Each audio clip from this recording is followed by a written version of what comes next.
For Johnny Cueto, he is having some kind of a sensational sophomore year. Here's Podsednik. Last night he was 1 for 3, a double, and he walked. Podsednik, 10 stolen bases. He picked up number 10 last year, so if you can, you want to keep him off the bases. One-time star with the White Sox, a World Series star in 2005. He's bounced around since Colorado, then released, picked up by the White Sox, sent down to AAA, and just called back up this past month. So Podsednik, Ramirez, and Pierzynski due up here in the first. In tight down at third is the third baseman, Adam Rosales. John Hirschbeck is your home plate umpire tonight. Wally Bell's down at first, Marty Foster at second, Chad Fairchild at third. Pop back and out of play. You can hear the oohs and the ahs of this crowd. You heard them for the ceremonies. Now you hear them for baseball. It is a sold-out house here at Great American Ballpark tonight, and a picture-perfect night for baseball. Bloop back and out of play again by Podsednik.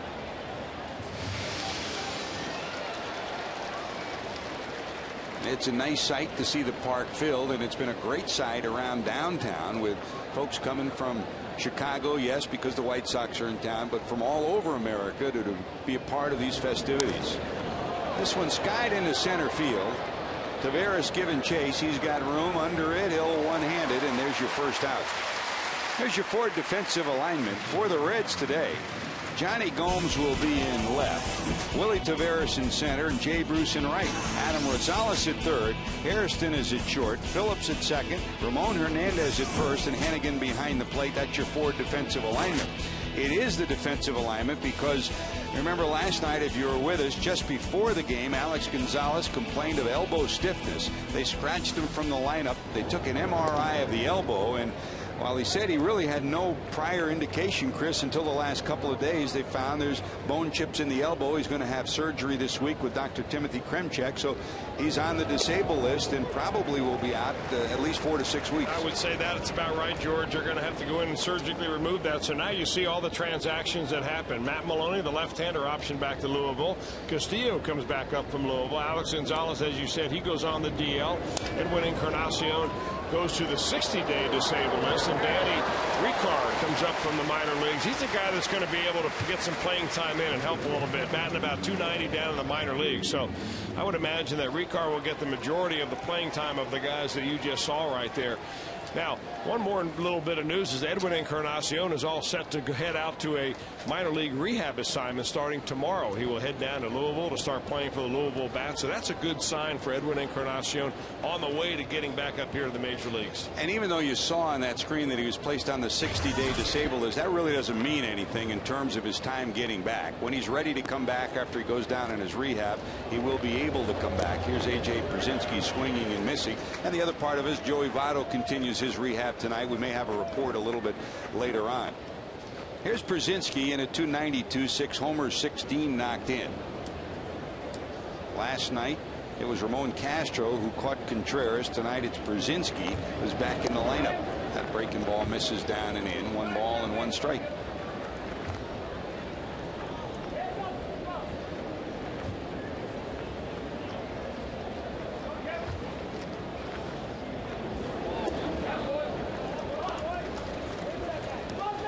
By the way, while we talk about everything that's transpired, Ozzie Guillen, the manager of the White Sox, really, he was at the luncheon today along with Kenny Williams, the general manager of the White Sox. They were enamored by everything that they saw, and how could you not be? It was just a special day and a real feather in the cap of Cincinnati and for all of baseball. You'll hear from Bud Selig, you'll hear from Phil Castellini a little bit later on, and of course you'll hear also from Henry Aaron, who'll join us a little bit later.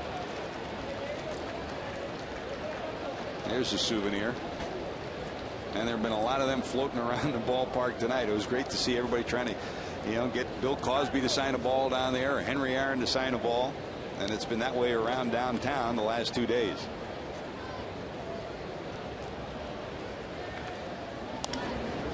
Sliced into left. Johnny Gomes is there. He's got it. It's a 1-2-3 for Cueto in the first.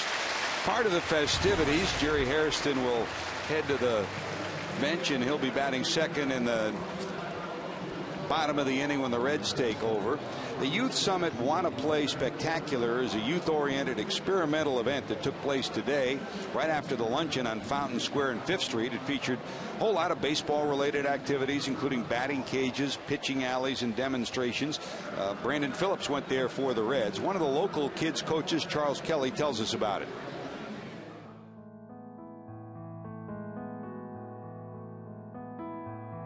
The excitement level is tremendous. I had all 7 of my children at the Beacon Award ceremony today.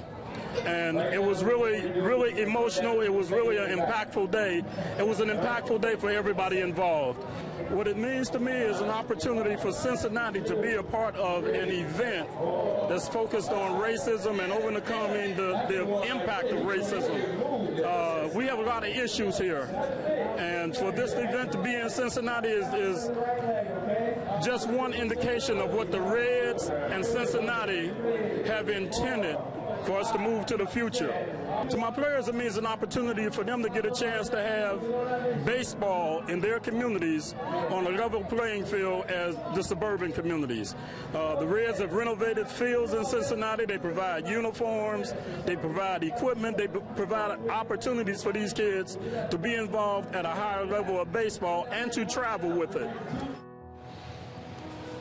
Among those who were there, you saw Eric Davis, the great Red, and of course Brandon Phillips and Jerry Hairston Jr. were there, and that was great. Downtown was kind of electric today. First the luncheon, and then that. Brandon Phillips' mom and dad also came in, and they were at the luncheon, also there to watch their son. And we had a great trip to Kansas City, didn't we, Chris, when Jerry Hairston Jr. went out to take a look at the Negro Leagues Museum and saw the pictures of his granddad, the pictures of his dad. And his dad, of course, is in the White Sox organization. He's a hitting coach down in the rookie leagues. That had to be a heart-stopping moment right there when I think it was Chris Dickerson looked up and said, "Hey, Jerry, here's your grandfather right here featured in this particular exhibit." So hats off to Cincinnati, George. I don't think we can say enough about what went on this afternoon, but now they've got business at hand and trying to take game 2 of this 3-game series against the White Sox. Clayton Richard, the left-handed pitcher, in their way right now. Here's Willie Taveras who'll lead it off. Richard takes over. He'll face Taveras, Hairston, and Brandon Phillips. Here's the young lefty. Second-year major leaguer. He broke in last year, a former quarterback, a backup quarterback that is, for the Wolverines at the University of Michigan. He's just a big guy. You know, he's built more like a linebacker than he is a quarterback. He's about 6 feet 4 inches tall, 6'5", and about 240 pounds. Not a lot of finesse out there. He just comes right after you with fastball after fastball. Well, that's something the Reds have been waiting for a while. A leadoff base hit from Willie Taveras. He bangs one into center. There's the first hit for the Reds in the first base runner. And here is your U.S. Bank starting lineup for Dusty and the Reds. Hairston will follow, followed by Brandon Phillips. Johnny Gomes over 300. He'll be in the number 4 spot with a lefty going tonight. Ramon Hernandez back at first. Jay Bruce in right. Ryan Hannigan the catcher. Rosales is your third baseman hitting in the 8th spot. And Johnny Cueto bats in the 9th position. That is your U.S. Bank starting lineup. The Jerry Hairston Jr. in at 246. 7 homers, 19 knocked in. And you could hear the fans yelling, Chris. That was a herky-jerky motion that came close to being a balk. Well, you know, it is very close to a balk move, George. And now Willie Taveras is going to call timeout to dig out some of the hole over there in the leadoff area at first base. He wants to make sure he's got solid footing. That's the first thing the White Sox people will tell you about Clayton Richard. He has a very close to a balk move. Herky-jerky, a little tough to pick up. But the White Sox have had no success throwing out runners this year.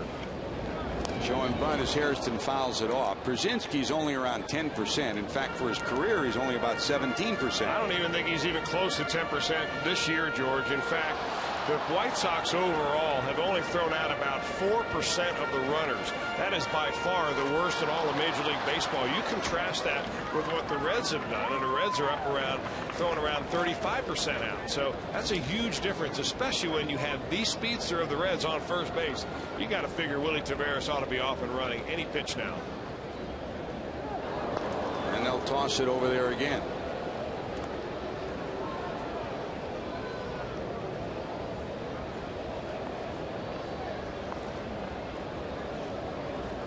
Trying to get a look at a motion and a move that he has not seen yet. Taveras trying to get a bead on this lefty. At the plate is Harrison. Here's the 0-1. In the air to left. It's going to stay in the park. Podsednik in front of the warning track will haul it in. There's your first out. Here's your fourth defensive alignment for the White Sox. You see Podsednik, who's been a center fielder in his career. He's in left field tonight. Brian Anderson, the speedy center fielder. And the former Red, Dwayne Wise, is over on right. Gordon Beckham, the youngster up from the minor leagues at third. Ramirez played second last year, second in the Rookie of the Year. He's a shortstop this year. Chris Getz has some speed, the second baseman. Konerko, he DHs some of the time, plays first the rest of the time. And A.J. Brzezinski behind the plate. That is your four defensive alignment for the White Sox. One away, and here's Brandon Phillips in at 279, 11 homers and 46 knocked in.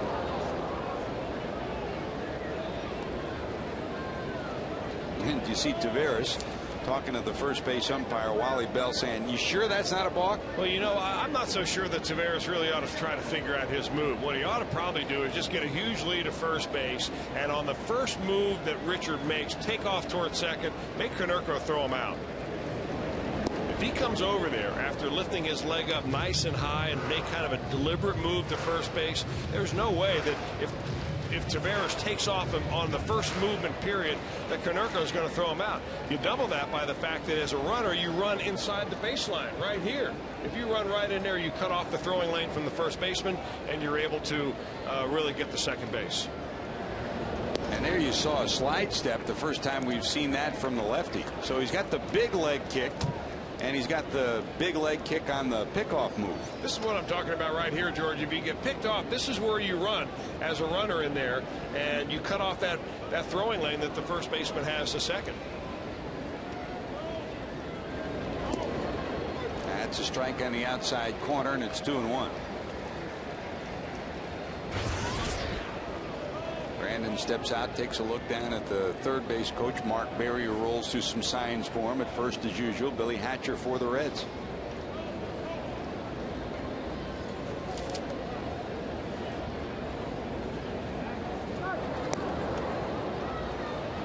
Yeah, I'm watching Wally Bell, Chris, and he's like on the edge of his feet. If he does break that plane, he's going to call a balk, and he comes very close to doing it. Yeah, breaking the plane is one thing, George, but the more he throws to first base and the more he uses that move, the less likely Bell will all of a sudden call a balk. It's almost like having a grandfathered in. 2-1.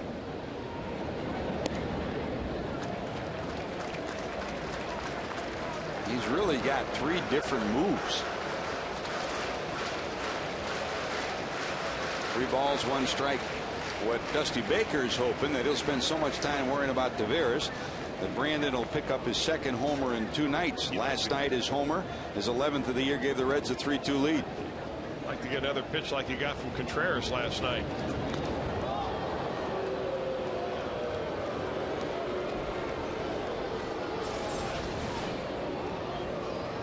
Well, the 45-degree line that you're talking about, George, is one that is between home and first base. The pitcher essentially has to step to the bag that he's throwing to. There's no such thing in the rule book as a 45-degree line, but he's got to step in the direction of the bag. Pop down the right field line. It'll be in the seats and out of play. I'll tell you what, though, he's got Taveras confused. And the main thing that a base runner, a real good base runner, has going for him is he's fearless. You cannot be afraid to be thrown out. It's no guarantee that you're going to make it to second base, even if you've got sprinter speed. But you have to have the guts to be able to say, all right, this is the pitch I'm going to go on. Here's the read I'm going to make, and you go. Not going. That pitch is inside, ball 4. So 2 on, 1 out, and here comes Johnny Gomes. Last night, the Reds finally got some hits. They got 11 of them. They wound up with 4 runs and won it 4-3. For the Reds, 4 hits is about a week's worth the way it's been going of late. But tonight they've got 2 base runners, and let's see how they do with runners in scoring position tonight. Well, I'll tell you what, if Clayton Richard has a high leg kick like he did towards first base, that will be open running season for Willie Taveras. He's probably an easier guy to steal third base off of than he is second base. And they will not hold a runner. With Gomes, the right-hand batter, up, Konerko's off the bag. That misses inside. Phillips is kind of peeking down at Taveras as if to say, go, go. I think if it was reverse, Chris, and Phillips was at second, he'd be going. Oh, I think he would be too. Gets the second baseman starting as the pitcher goes to the stretch close to the bag.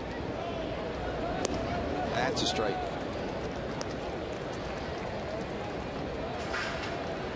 One ball and one strike to Gomes, who's in at 302. A homer and 7 knocked in. This homer was a big one. It came in Washington in that extra inning rain delayed game and gave the Reds a long awaited victory. Tries to pull the bat back and check it, but it's fouled off 1-2.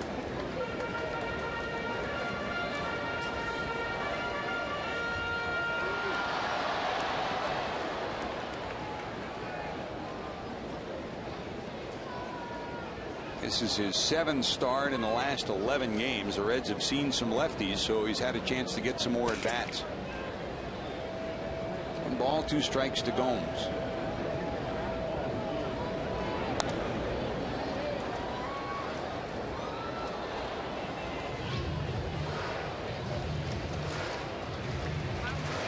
Brzezinski will deliver the ball to his young lefty, and Gomes will step out.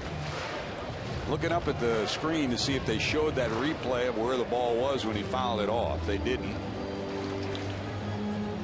Johnny, not many at bats against righties. Most of his at bats and his starts certainly have come against left-handers. Those are his numbers this season, and not many at bats. Well, he ought to feed on Clayton Richard, because the breakdown on Clayton Richard is very similar to that of Gomes. He gets left-handers out very well. He does not get right-handers out nearly as well.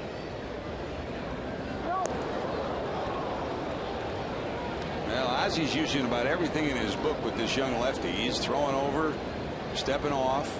Konerko, who was off the bag, tried to sneak in behind Phillips. Well, if Brandon Phillips allows Paul Konerko, maybe the slowest guy in this entire stadium, to sneak in behind him, that's a major find. Spoiled another one, does Gomes. It stays at 1-2. By the way, it happened again today. Extra innings. 9th inning they went, the Cubs and the Indians. The Cubs got a run, the Indians rather got a run in the top of the 9th to lead Chicago 5-4, but then the Cubs came back to beat the Indians the final 6-5. And that one completed in Major League Baseball, involving a National League Central Division team.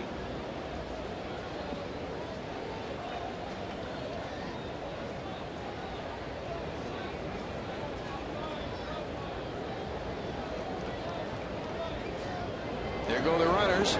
Down and in. The throw in the dirt's going to get away. Taveras is going to score. Here comes Phillips. He wants to go, and he's going to go. He runs through the stop sign. He's going to be safe. He's safe. He ran through the hole by Mark Berry. Rolled all the way around third and scores, and the Reds, without the benefit of a hit, with Brzezinski trying to flag down the throw, score 2 and lead it 2-0. Well, it turned all right for the Reds right here. Brzezinski's had a hard time throwing runners out. I'm not sure what Gordon Beckham was thinking about. That ball went right between his legs. Taveras scores easily. Mark Berry trying to hold up Brandon Phillips, who runs right through the stop sign. But fortunate for Phillips, the ball goes through home plate. The White Sox are throwing the ball all over the place, and the Reds lead it 2-0. The Reds will take it. The one-hop throw can't be handled by Brzezinski. And Phillips crosses the plate. So an error will be charged to Brzezinski. And Chris, as you look at the replay, that's a ball that's got to be caught by the third baseman. And remember, you got Beckham, who's basically a middle infielder, second and short, playing third, trying to get his bat into the lineup. Well, it all happened at one time for Beckham. He gets the third the same time the runner gets there, the same time the ball gets there.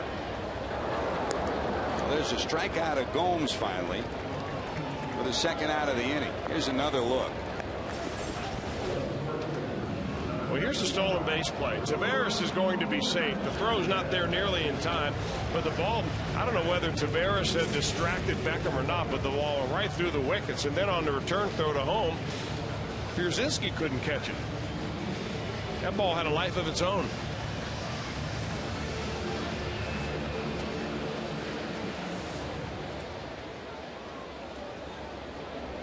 So Gomes strikes out, but the Reds didn't need a hit to score with 2 on. They lead it 2-0, and here comes Ramon Hernandez. Coming into this series, the Reds had hoped to get the running game going against a team that struggles holding runners on and throwing runners out, and hoped to push the defense too, and so far it's worked. Here's Ramon trying to get the Reds rolling again with 2 in here in the first. At the very least, the ball had to be blocked by the third baseman.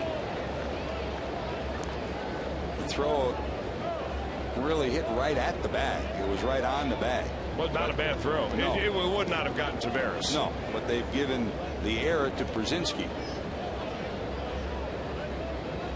No, we don't care about that here in Cincinnati, do we?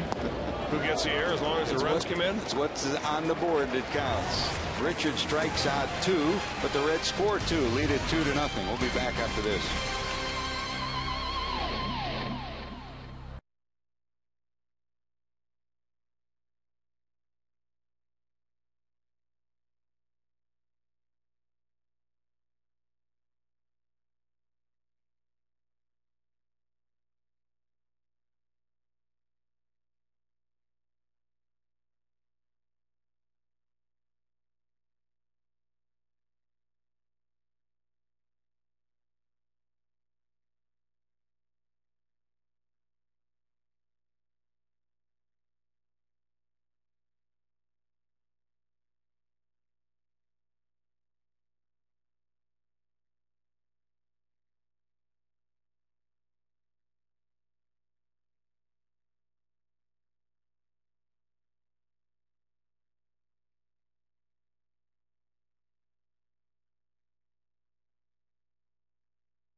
Out serious lawyers for serious injuries. Uniforms tonight circa 1964. How about 64? The Civil Rights Act signed into law in July of 1964. Outlawed racial segregation in schools, public places, and employment. Introduced by President Kennedy. Of course, signed into law by President Lyndon Johnson after the assassination of President Kennedy.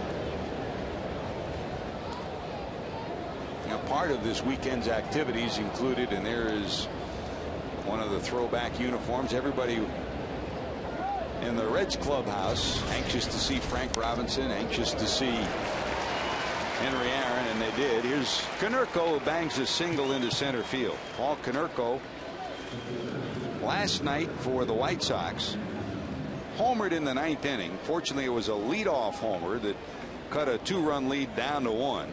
Coco Cordero gave up another hit in the inning, but closed the door in the 9th inning, and the Reds held on for a victory. Haven't seen those unis in a long time that the White Sox are wearing, huh? Yeah, George, that's an interesting color of blue. Looks more like the Milwaukee Brewers' old uniforms. Here's Brian Anderson, the speedy center fielder, down at 243, a couple of homers and 9 knocked in.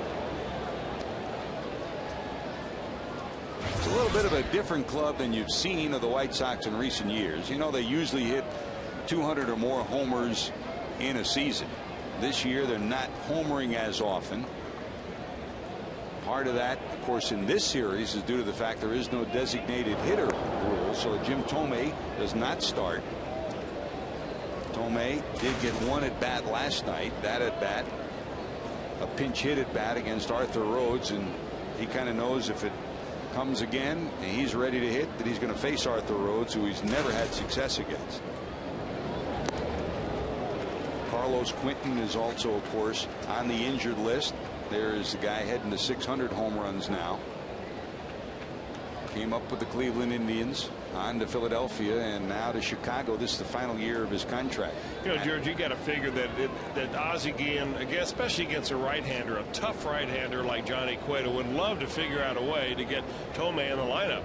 I think the problem is that he's got some leg issues going on right now. He's got an injury that really wouldn't help him, even if they tried to, say, use Konerko in left field or even a third base just for a game, just to get Thome in the ball game somehow. They are not the same without a big slugging left-hander. 12 homers this year and 39 runs batted in. For Thome, now 38 years of age. Last year had 34 homers and 90 knocked in. I mean, the numbers aren't really terrific for Thome, but who would you rather pitch to? No, you're right. You know, Jim Thome or Clayton Richard. I mean, it kind of comes down to that in National League and American League Baseball. There's a shot knocked down. Will they get one at second? Yes, that's all. I'm not sure whether that just hit the glove of Hernandez or it might have hit the runner also, but the Reds will get an out of it, luckily. Well, once it hits the glove of the fielder, the runner can get hit by the ball, and it's not he's not out, and that's exactly what happened. It came in and out of the glove of Hernandez and off the top of the head of the runner Paul Konerko, and to that Wally Bell gives a safe sign. So Brandon Phillips heads up, flips the ball to the shortstop Hairston, and they at least get one out of it. That is an odd play. 1-4-6 with an assist to Konerko. So 2 away, runner still at first. And here comes Beckham.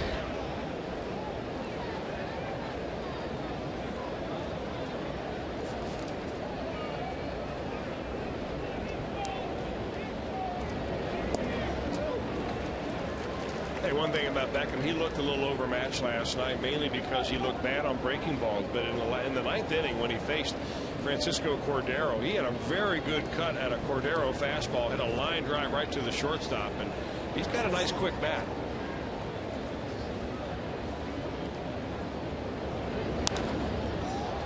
Sky to the infield. Right at the edge of the grass is Brandon Phillips. He'll haul it in. A base hit, nothing to show for it. Reds still lead at 2-0. Jay Bruce leads it off, and we return.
go to the bottom of the second. Jay Bruce will lead it off. Bruce, then Hannigan, then Rosales. The Reds scoring 2 on an errant throw to third, lead it 2-0. Bruce in at 210, 16 homers, 33 knocked in.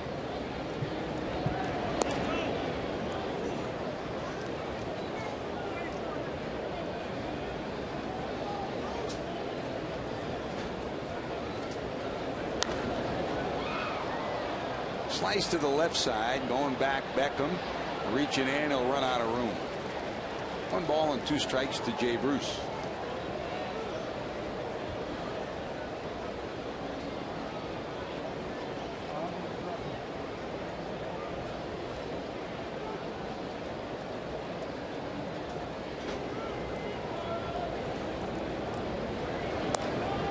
Breaking ball just misses. If you just joined us, the lefty Richards gave up a leadoff hit to Taveras. Got a fly ball out, then a walk with 2 on and 1 out. Both runners going, trying to throw him out. Brzezinski charged with an error. Bruce becomes the 3rd strikeout victim already for this lefty. 1 away here in the second, and here comes Ryan Hannigan. See this beautiful new Toyota Tundra. If a Reds player hits the Tundra sign or the Tundra during tonight's game, David Constantino of Loveland, Ohio is going to win it. Register for your chance to win during an upcoming game at your Cincinnati and Northern Kentucky Toyota dealers.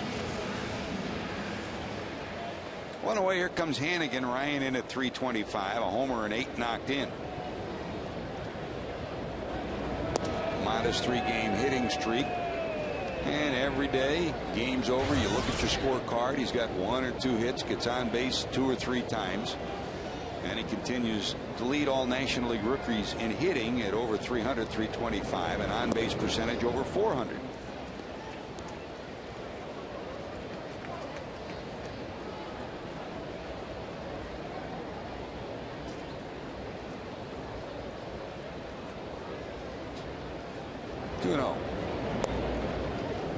That's a strike with Rosales on deck. Dusty's original plan this weekend, Chris, you and I both talked to him, was to get Ramon Hernandez behind the plate. You look at Hannigan's numbers, but everything changed when Alex Gonzalez went down. You couldn't give up Hannigan's bat the way things have been going. Yeah, and it's almost like, George, that Ramon Hernandez has played so well at first base that they don't want to really take a chance of somebody else over there. When they had put Adam Rosales over there, the drop off in defense from Hernandez to Rosales is significant. So it's almost like Dusty's, yes, he's trying to plug holes and manipulate the lineup and get by with, you know, baling wire and tape, but he's got a couple of things that he thinks works, and that is one is Hannigan behind the plate and Hernandez at first. He's handled the pitching staff so well, Hannigan has. I mean, what a bright light so far this season. Full count, 3-2. Bounce towards the hole. Ramirez knocks it down, and he won't make a throw. It squirts out of his hand. With his arm and his athletic ability, he may have had a chance to get Hannigan. Ryan will get another base hit, a 4-game hitting streak. Well, it was remarkable that he got to the ball in the first place. Look how far he has to go, almost over to third base. And if he's able to grab that ball and hold it securely in his fingertips, he's going to throw out Hannigan from his knees. I can tell you that. Hannigan trying to boot scoot it down the line as best he can, and he didn't give up until he got to the bag. So Hannigan's on with 1 out, and here comes Rosales. With Gonzalez out on the disabled list, heading towards elbow surgery, Hairston moves to short, and Rosales in at third tonight. Adam digs in and takes a look down at third at his third base coach, Mark Berry, who whistles to him. Forgot to look over. Now he does. I mean, Dusty won't give up on a hit and run. He won't give up on a run and hit, even at times where there may be a slower runner on base.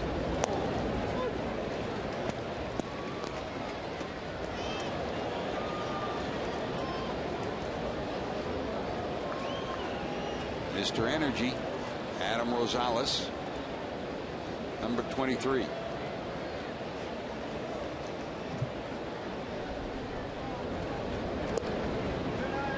Misses down and in, 1-2.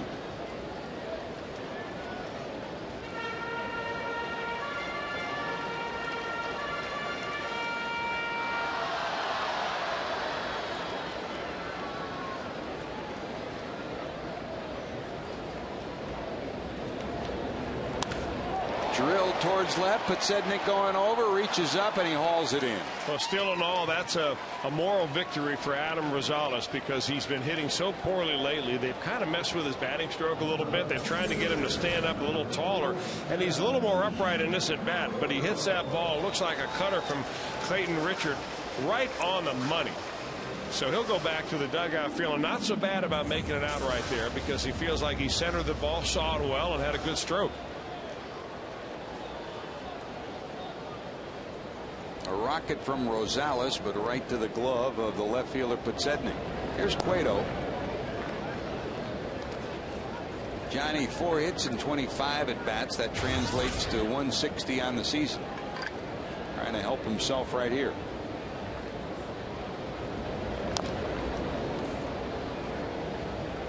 Trickle foul at the plate, and it's 0-2. I mean, needless to say, none of the veteran major leaguers have faced this lefty before. So first time around, it's kind of wait and see, not just Taveras watching his move, but the hitters watching his stuff too.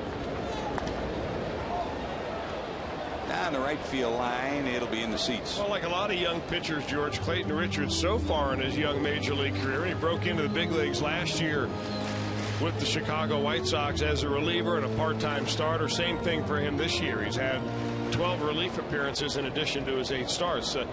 He's a guy that'll run his pitch count up there quite a bit if you're patient at the plate.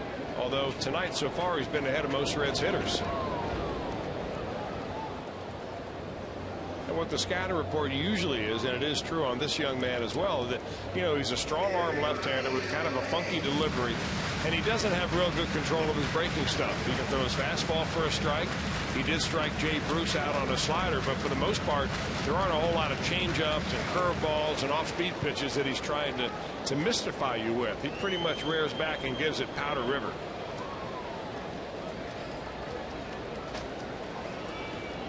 He got Jay Bruce looking for one of his 3 strikeouts. And there's strikeout number 4. So he strands a runner here in the second. Now, we've talked a lot about the Freedom Museum and also about the Hall of Fame adjacent to the ballpark. And the Reds Hall of Fame and Museum is just second to none. Their current exhibit, the Negro Leagues in Cincinnati, also gives you a peek behind the scenes at the battle for equality in baseball and outside baseball. Rick Walls, the museum's executive director, gives a look behind the scenes to us. Here at the Cincinnati Reds Hall of Fame Museum, we're proud to present the Negro Leagues in Cincinnati exhibit, which you can see through all the artifacts here on display. We really highlight the struggles that a lot of the African-American players had early on, how they were not allowed to play in the major leagues. You'll find a lot of the memorabilia here.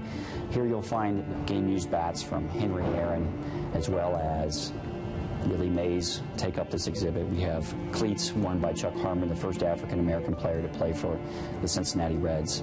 Satchel Paige autographed baseballs. Some of the rarest items that we were able to find are these flyers, these bills that were used to promote the Cincinnati Clowns. We were pleased to get these in hand and put them on display here at the Hall of Fame. One of the neatest photos is from 1924. This is the first World Series of the Negro Leagues. Negro League Baseball started back in 1919. Here in the central part of the exhibit, you'll find Buck Leonard's homestand Grays baseball cap, as well as a Buck Leonard style bat that he used in an autographed baseball. These guys were the trailblazers. These guys meant so much to the game and continue to be such a big part of it. And we're proud to have it here at the Reds Hall of Fame Museum. Farmers Insurance is a proud sponsor of the Civil Rights Game on Fox Sports Ohio. Thanks to Rick, and if you want more info on the Hall of Fame, you can check it out at www.reds.com/Hall of Fame. And if you want more information about what has been a very special weekend here in Cincinnati, just stick with us, because with us is Phil Castellini, the Chief Operating Officer of the Reds. And Phil, everybody that's been associated with the Reds is popping their buttons today for a lot of reasons, and your people are the biggest reason. What a special, special day here. Well, we were really pleased with everything, the way it came off, and Mother Nature cooperated with us. And, you know, when you work with a staff like Major League Baseball has, they've done this a lot, and we're certainly glad to be a part of this event. Now, you know, the new and improved civil rights game in a Major League city and a Major League regular season game, and we were just pleased with every one of the events so far. It's been a real thrill. Phil, let's go back to the origin of this. You had to bid in order to get Major League Baseball to place it in Cincinnati. Tell us a little bit about that process. Well, I got to give Bob Miller and the baseball ops guys credit, because they went to industry meetings not too long ago and came back and told our business department that you know, they were considering taking it to Major League City regular season. So as soon as we heard that, we started the process of putting our name in the hat, and then Major League Baseball went around and visited some of the cities that were interested in hosting the event, and we gave them a good tour and took them through the Freedom Center and showed them what some of our ideas were, and it seemed to catch on. Jimmy Lee Solomon told me when he came here and went through the Freedom Museum and the tour that you gave him, he said it just blew him away. Yeah, you know, watching what we've done with our Reds Fest and Caravan and some of these other Reds events, Hall of Fame induction as an example, we were really excited about the opportunity to take an event and try and take it to the next level and show Major League Baseball what we could do here in Cincinnati and get the whole community behind it. And we've been doing so for the last 3 or 4 months, and I think it showed today. The whole community was out at all of the events, and I think it was a real thrill for people of all ages. You know, Phil, I don't know. I know I can't appreciate it. George and I were both at the luncheon. It seemed like to just go seamlessly and everything was just orchestrated perfectly. But the logistics of putting something like this on, when you're bringing a former president, you're bringing in all the heavyweights that you brought in, local dignitaries. I mean, just the logistics of travel and plane flights and you know, the timing of everything just had to be a nightmare that took a lot of work to overcome. Well, again, it's a monumental effort, and I'm really just a cheerleader behind a phenomenal world-class staff here at the Reds. Everybody from you know, our sound people at Prestige to Duke Energy Center to our grounds crew helping set up and break things down to everyone in our front office and Major League Baseball's front office. It really does take literally hundreds of people to do what we've done in the last couple of days, and it's been great. And this isn't just a one venue operation. I mean, we had the roundtable discussion. There's a fly ball to left, Gomes circling.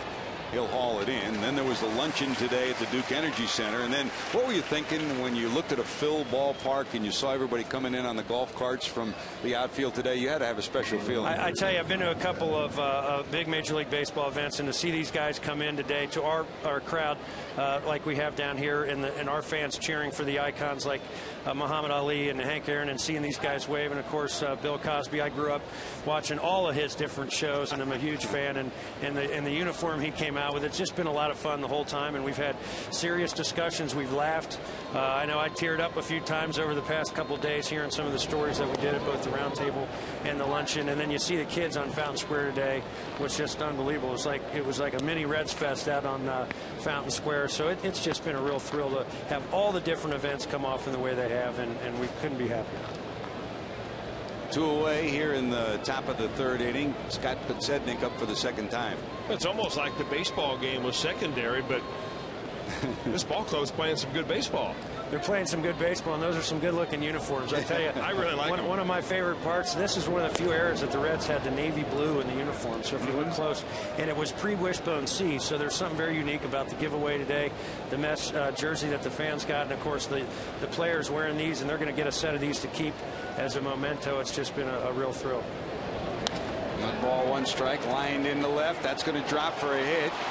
Gomes plays hockey goalie and keeps it in front, so there's a base hit for Podsednik. Now, obviously, the Reds have not had an all-star game since 1988. And everybody's falling in line. You and Bob Castellini have all made it clear that the Reds want to be in the mix for an all-star game. Oh, we bid on them every year they're available for the National League teams. But, you know, there's a kind of a process now to where there's a lot of new ballparks. And if you look at the cities with new parks and the years since their last all-star game, we did a little internal study to kind of say, you could kind of read the tea leaves a little bit about, you know, what the possible future locations are. But we hope to be there in 13 or 15. That's a single to center field. It'll be first and third with 2 outs here in the 3rd inning. Phil, when you say you bid on the All-Star game, what do you have to do? Do you have to offer up money? Do you have to what exactly goes into a bid? Well, mostly it's a package when you know, and if you've ever seen the the preparation that goes into Major League Baseball's big events, the postseason guide is a binder that's about 2 or 3 inches thick. And so when you look at something like the All-Star game, all of those events are pretty well thought out. And if you've been to them before, you know there's a series of events like this that go on. And so what you do is produce a package that says, here's how we would handle the logistics and the potential locations of the various events in our city. Here's how many hotel rooms there are. Here's how far you'd have to go outside of the city to have enough hotel rooms. And you put together really just a logistics package on how you would handle the event in your town.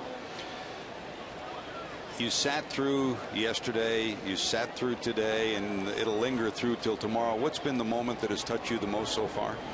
I got to tell you, I was really touched by the roundtable. It was the first event. Obviously, it's been a little bit pins and needles for our staff as you build up to this. And that first event was so meaningful in the different opinions and ages and demographics that were covered. And it helped kick it off in such a way that it was focused on the right thing first. And that was the message. And I think we've had progressively more fun as the day's gone on and building up to the game. But I would say I was touched by the roundtable, and then certainly at the lunch today. I'm getting a belly laugh just thinking about some of the stuff that we heard Bill Cosby talk about today. I mean, the guy, I wish we had another hour just to let him go pull the string again. But I would say those are the things that have been most special so far. And just watching these guys interact with one another, too, has been a lot of fun. Nice to see a full ballpark tonight, too. Beautiful. Plenty of room for tomorrow, too. Come on down. There's A.J. Pierzynski. No balls, 2 strikes. Cueto trying to get out of a 2-out jam. Back-to-back base hits, and it's first and third. Runner not going. That's down and in. Missing for a ball. And you honored 3 great Americans. In Bill Cosby, you mentioned Muhammad Ali. And, of course, Henry Aaron. It is amazing to watch Henry Aaron after all these years. So gracious, so humble, such a special person. Class guy all the way, and it's with great pride. You know, someone like Hank here, he is as big as baseball. And so, we're one of 30 teams, but to have an icon like that in your town, and you heard the crowd's reaction, it's a real thrill, and this town understands and respects what kind of guy he is. 1 ball, 2 strikes. Cueto gets out of the jam. Phil Castellini, job well done. Congratulations. Hey, thank you, guys. It's been a real pleasure. More to talk about after these messages on Fox Sports Ohio.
Here's Willie Taveras to lead it off bottom of the third. Taveras reached on a base hit first time up, trying to bunt his way on. Second time up, another error. He's going to wind up at second.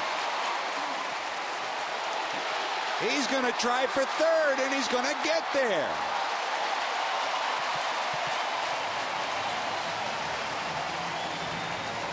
A bunt base hit, an error by the pitcher puts Taveras at third with nobody out. Let's go down to Jeff Piecoro.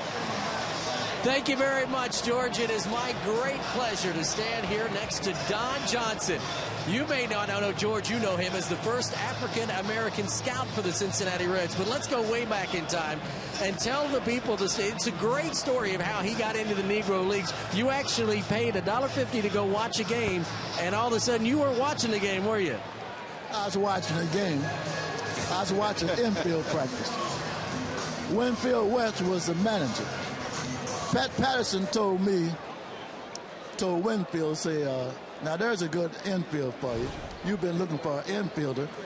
There's a good infielder. So he come down there and he say, boy, can you play ball? I said, I play a little bit. And an easy sacrifice fly there. I'm sorry, go right ahead. I said, I play a little bit. He said, oh, boy, you don't play no. But yeah, I said, I play a little bit. So he said, Pat Patterson called him and told him. He said, Pat, go out to the bus and get him a uniform. So I said, no, wait a minute now. Wait. I said, before I go out to get a uniform, give me my $1.50 back. He laughed and called me a bad name. Did you get that? But I didn't care. Yeah, he gave it to me. So I went up to bat, and about the 6th inning, they were losing by 2 runs. I popped the ball straight up over home plate. He said, give him a uniform and give him a contract. So I like the way he swung. Now, I got to ask you this. Chris Welsh, you'd love this as a pitcher. They called you the groundhog, and why did they call you that? I'm a fielder. Anything hit down in that middle, you can turn right, go in the dugout, because you're out. I love it. How about that, Chris? And by the way, you played against and were also a teammate of the great Satchel Paige, and I think you have a 1,000 batting average against him, right? 1 for 1. That's all that matters. I hit it past his ear. He come over to first base and turned his nose up at me. What does this weekend mean to you guys to be able to come together and have something like this here in Cincinnati? They need more of them. They need more of this. To show appreciation, they need more of this. It's got to be great for you to come out here and see some of these fellas that you played with and played against, isn't it? Yes, sir. I didn't think I'd be able to make it because, see, 5 weeks ago, I had a stroke. And they left me paralyzed on my right side. And I wasn't sure I was going to make it. But I thank the Lord that he let me go out here. Well, we appreciate everything that you've done for the sport of baseball, and I know you're having a great time, and continued good health to you. Yes, I am. I'm having a great time. Well, Mr. Guy, we appreciate it. George, how about that story? He went to the game for $1.50 and ended up playing in the 7th inning. How about that? Hey, Pick, Groundhog's just warming up. He's got some stories for you, man. Let me tell you. That was my break into baseball. There you go. And from then on, I played. And I played in the All-Star game and broke my wrist with 2 outs in the first inning and the top of the first with 2 outs. The runner was on first. He had done walk. And he was still in second base, and he slid into me and broke my wrist. In the first inning, I didn't get a chance to bat. Great stories. And George, as you said, there are great stories going on up here, and each one is better than the last from each of these guys up here. And this is a lot of fun. This has been a great weekend, and this is really neat to be able to hang out with these guys. Thanks, Pick. Thanks, Groundhog. Thanks, George. All right. Good health to you. And Chris, the guy we saw sitting behind him, too, had a few stories. There goes the runner. Phillips, they won't even make a throw. Brandon Phillips, who singled fact, they had him nailed going back to first, and he gave you almost one of those Reggie Jackson moves where he saw the ball was going to hit him and hit him in the back, and he was safe getting back to first. He didn't try to get out of the way of the ball. You don't have to. Of course, you can't legitimately and try to interfere by getting in the way of the ball, but I'm still a little surprised that Ozzie Guillen didn't come out of the Chicago White Sox dugout and argue that a little bit. But the way they're throwing the ball around right now, I'll tell you what, on that little bunt play that Willie Taveras laid down, they were catching that ball like it was a live tarantula coming at him. I mean, it seemed like nobody wanted anything to do with it.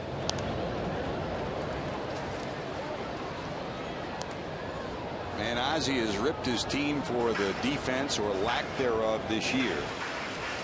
2 errors today. They're 11th in the American League defensively. They don't hit as many homers. They pitch well, very similar to the Reds. Trying to hang in there in the Central Division of the American League. Gomes slaps it foul. The other guy who can tell a story or two is the guy that you folks at home saw standing behind Groundhog, and that was Lee May. You better believe it, George. We went on a caravan with Lee May. Of course, I've coached with him down at the Reds baseball heaven before. He is such a treat to be around, but it is one story after another after another. Only half of them could you tell on TV, but boy, I'll tell you what, he is just a delight to be around. By the way, congratulations to Lee, just inducted into the Alabama Sports Hall of Fame. Had a great induction ceremony down there, and after he told a few stories, they said, Lee, we're going to have you back every year. He'll tell a few. He and Terry went down there and had a great time. A big bopper from Birmingham. The smile bigger than the bat that he used to wield. Here's Gomes, who was at the plate when both runners tried to steal, and the error allowed 2 of them to score. That's a shot, but foul into the left field corner. 1 ball, 2 strikes. You know, the greatest thing about the Negro League players, and almost to a man, there are very few of them, in spite of the fact they were robbed of the opportunity to play Major League Baseball for so long. To a man, they all enjoyed their experiences. They all enjoyed the moments that they had. This one drilled left field towards the corner. It will be gone. That's a homer. It's gone. Johnny Gomes delivers his 2nd homer, a bullet shot into the left field corner. That guy says, hey, give me the ball back. Put 2 more on the board, and the Reds lead at 5-0.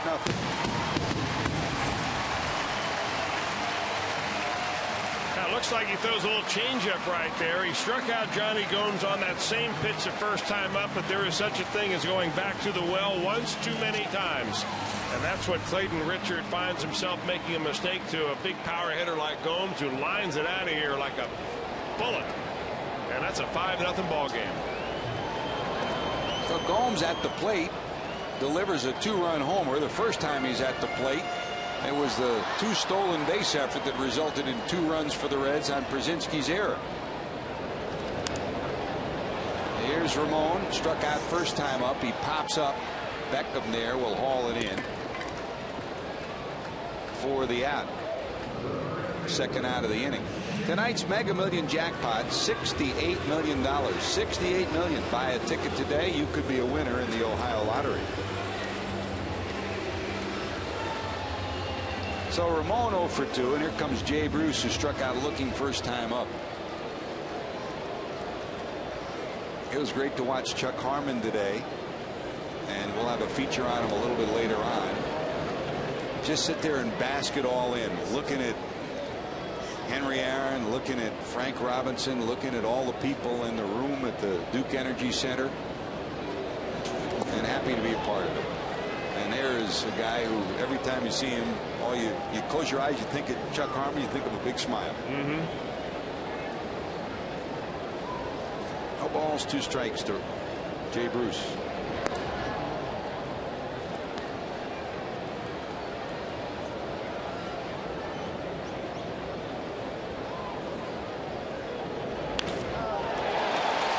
Field, that's a base hit. Wise can't cut it off. It bounces off the wall. Here comes Bruce into second. Throw will be wide, and Jay will have a 2-base hit.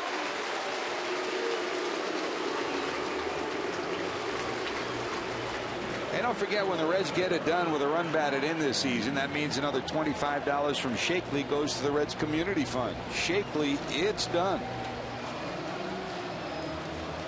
Now, Jay Bruce got behind the first time up and struck out on this same pitch, a slider, but that time Richard got the ball up waist high, and Bruce puts a good compact swing on it and rifles it down the right field line for a double. Got to feel good for Jay Bruce getting a knock off a lefty like that. Here's Hannigan, who reached down an infield hit first time up. That double by Bruce has him scurrying around down the White Sox bullpen. Don Cooper on the phone, and there's some stretching going on down in the Chicago pen. Well, they've got 61 pitches now on Clayton Richard, which is pretty much what we expected, George. A guy that, you know, begins to nibble around the plate a little bit, run his pitch count up. And the second time through the zone, it's very obvious that he's not had a good ability to throw his off-speed pitches to get the Reds hitters off his fastball. It's all a learning process. Learning for the pitcher and learning for the hitters too. That's a two-hopper down to short. Ramirez has it. That'll do it, but the Reds do some business. Another error contributes. The Reds get a sacrifice fly, then a two-run homer. They lead it 5-0 here at Great American Ballpark. We talk about the great black athletes, and there were some tremendous athletes that never made it to the major leagues. In fact, number 42, Jackie Robinson, probably was not the best nor the most experienced Negro League player back in the 1940s. So what made Jackie Robinson the perfect choice to be the first to break the color barrier? Bob Kendrick, the vice president of marketing at the Negro Leagues Baseball Museum, has the answer. There's no question that you can divide the American 20th century into two pieces, before Jackie and after Jackie. He had that kind of far-reaching impact in terms of sparking social change in our country. He had been a celebrated collegian and was comfortable competing with and against white athletes. He was college educated. He had served in the military. He's disciplined. He would become married. He was stable. All of those attributes would be called upon to deal with that racial hatred. When he went to the plate, they knocked him down continuously. When he would slide into second base, he would oftentimes come up wet, where the opposition had spit on him. When the opposition slid into second base, they came in spikes hot trying to cut him.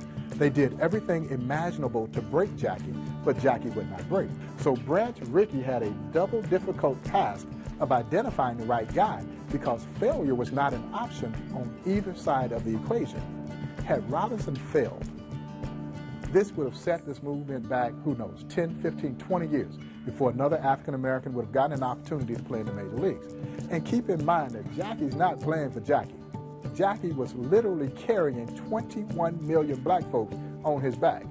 Had he failed, an entire race of people would have failed. That was an enormous amount of pressure for any one man to have to bear. But it was Jackie who courageously made that first step that opened the door, and also with it opened the door for social progress in this country.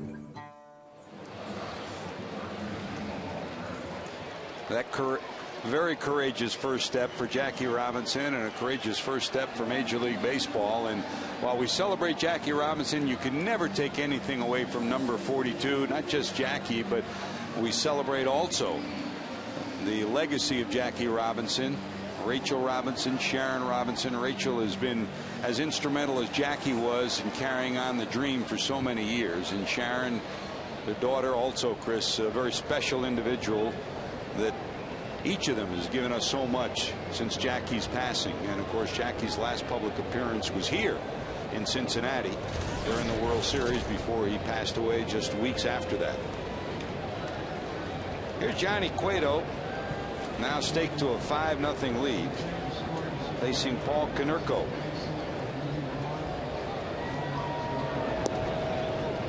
By the way, on that last inning, on the base hit by Taveras, it goes as a base hit and an error on the pitcher.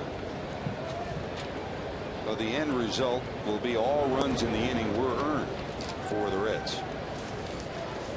You know, Chris, while we're talking about Jackie Robinson being the first to break the color barrier, April 15th, 1947.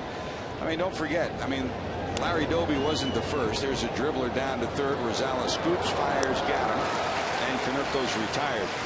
Larry Doby went through everything that Jackie went through over in the American League, and another guy who gave all of his life to the game of baseball and to sports in general. Yeah, George, I think that there's a misconception out there that once Jackie Robinson broke the color barrier, that everything was hunky-dory for every player of color to come through after that, and that was far from the truth. In fact, we've talked to Frank Robinson this year about that same thing. On the Caravan and all the time that I'm able to spend with Lee May, he will tell me about the things that he had to overcome and go through as a player, still even in the 50s and 60s, pioneering the advent of black men and colored guys in Major League Baseball. And it's almost so hard to believe, here in 2009 that it went like that. But I guess it's come a long way, and it still has a way to go. We hope you've had a chance to see, and there's a one-hopper. Flag down by Hairston. There's the throw. It won't be in time. What a play by Jerry Hairston Jr. A brilliant stab, and almost got the runner to make it a spectacular play. Anybody but Brian Anderson on this White Sox team, and Jerry Hairston has a highlight reel. That is a tremendous effort by Jerry Hairston, who will be the first to tell you he'd much rather be a shortstop really than anywhere else on the infield. He's going to get a chance to play out there a little bit with Alex Gonzalez out for an extended period of time. Great defensive effort there by Hairston, even though he didn't get his man.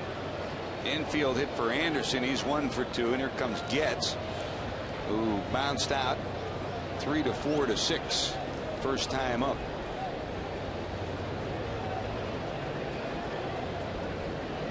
One out, one on. That's a little bit inside to Getz. In the Cincinnati Enquirer, John Arardi's done a series of stories about the Negro Leagues and about Jackie Robinson in recent days. He's done, as usual, a tremendous job with it. The one thing he did bring up, and that was relative to the story that talked about Pee Wee Reese putting his arm around Jackie and deflecting criticism of Jackie because Pee Wee was the captain of the Dodgers. And there was one story that had that occurring here at Crosley Field. There's a line drive into right. That's a base hit. And as John correctly said, there is no documented proof that it happened here. I was very fortunate to be able to talk to Pee Wee over the years, and I met Jackie during the 60s and early 70s. And the one thing that Jackie always brought out was, and I asked him about that at one time. I said, how about that day when Pee Wee put his arm around you? He said, you know what it was? He said, it's not so much it happened one time. He said it happened often. Wherever we would be, he would put his arm around me. Wherever we would be, he would come to talk to me. He'd be with me, whether it's in a lobby, whether it's on the field. He said that was the essence of what Pee Wee was, and that's what helped me. And he, of course, he loved Pee Wee Reese. And Pee Wee has always been one of our favorites. So we don't know if it actually did happen at Crosley Field, but we do know that Jackie Robinson appreciated it time and time again that Pee Wee reached out his hand to help Jackie break that color barrier. The little colonel from Louisville.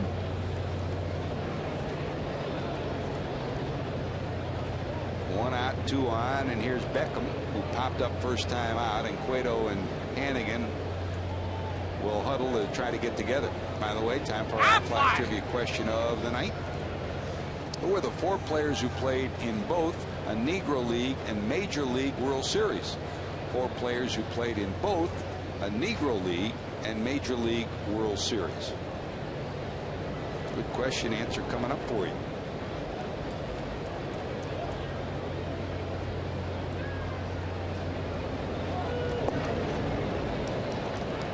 Any guesses? I don't want. I'd say Monty Irvin, because Monty came up with the Giants. And I know Satchel Paige did, because he played with the Cleveland Indians in the World Series. Roy Campanella. That's a good guess there. Joe Black, Don Newcomb.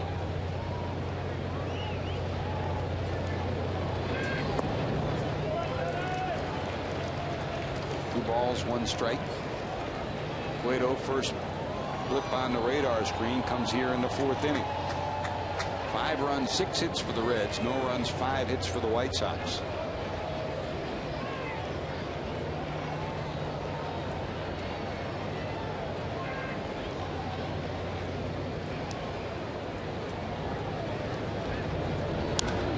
This one hit pretty deep to left. Going back, Gomes looking up. It is gone. 2 rows into the seats, and Gordon Beckham collects his first career home run. It comes with an out and 2 on in the fourth. All of a sudden, it's a 5-3 game. That's what the White Sox like. That's why they drafted him. That's why he's up at the major league level right now. Now, we told you about the good swing he had on that fastball last night off of Francisco Cordero. Hit a line shot right at the shortstop. And, boy, he shows you a quick swing right there to Gordon Beckham. He may be playing out of position a little bit. He may be being rushed to the major leagues, but the White Sox are certainly glad they had him swinging up there with a couple of runners on. All of a sudden, that 5-zip ball game the Reds are in control of is now just a 2-run lead. Well, Cueto back to the full windup with a 3-run homer. It's a 5-3 game, and Beckham can celebrate his first career home run coming here in Cincinnati.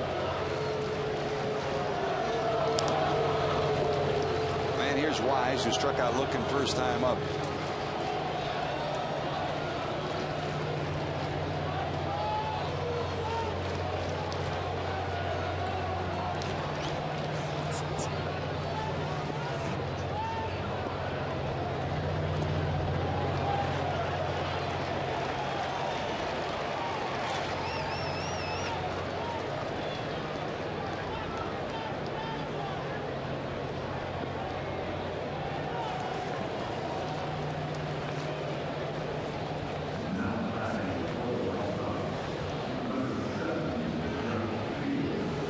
So 2 away. And with the pitcher Richards doing up, Josh Fields will come out to pinch hit. So it was a comfortable 5-0 lead. All of a sudden has changed on the landscape, Chris, and it's a 5-3 game. And here's the pinch hitter Fields. So that'll be it for Richards tonight. Well, Johnny Cueto doesn't give up very many home runs. In fact, he's been very stingy in his short major league career with the long ball. But just goes to show you, anybody with a bat in his hand, you make a mistake pitch up above the waist, and in this ballpark, you're susceptible. So he's got a game on his hand right here. And he's the kind of pitcher, though, that this can sometimes work as a wake-up call.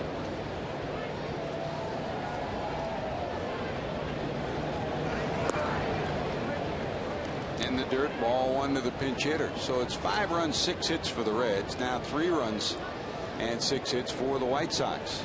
DJ Carrasco loosening in the bullpen for the White Sox. He'll be the new pitcher when the Reds come to work in the bottom of the 4th. You know, the White Sox have a history, of a recent history anyway, of drafting a lot of football players. Josh Fields, like the guy he's batting for right now. Clayton Richard was a backup quarterback at University of Michigan. Josh Fields was a quarterback at Oklahoma State University, and he was started there for a couple of years. That's a strike on the inside corner, and it's 2-1. I guess their philosophy might be, give me the best available athlete, we'll teach him how to play baseball. It's the best way to draft, no matter what sport you're talking about.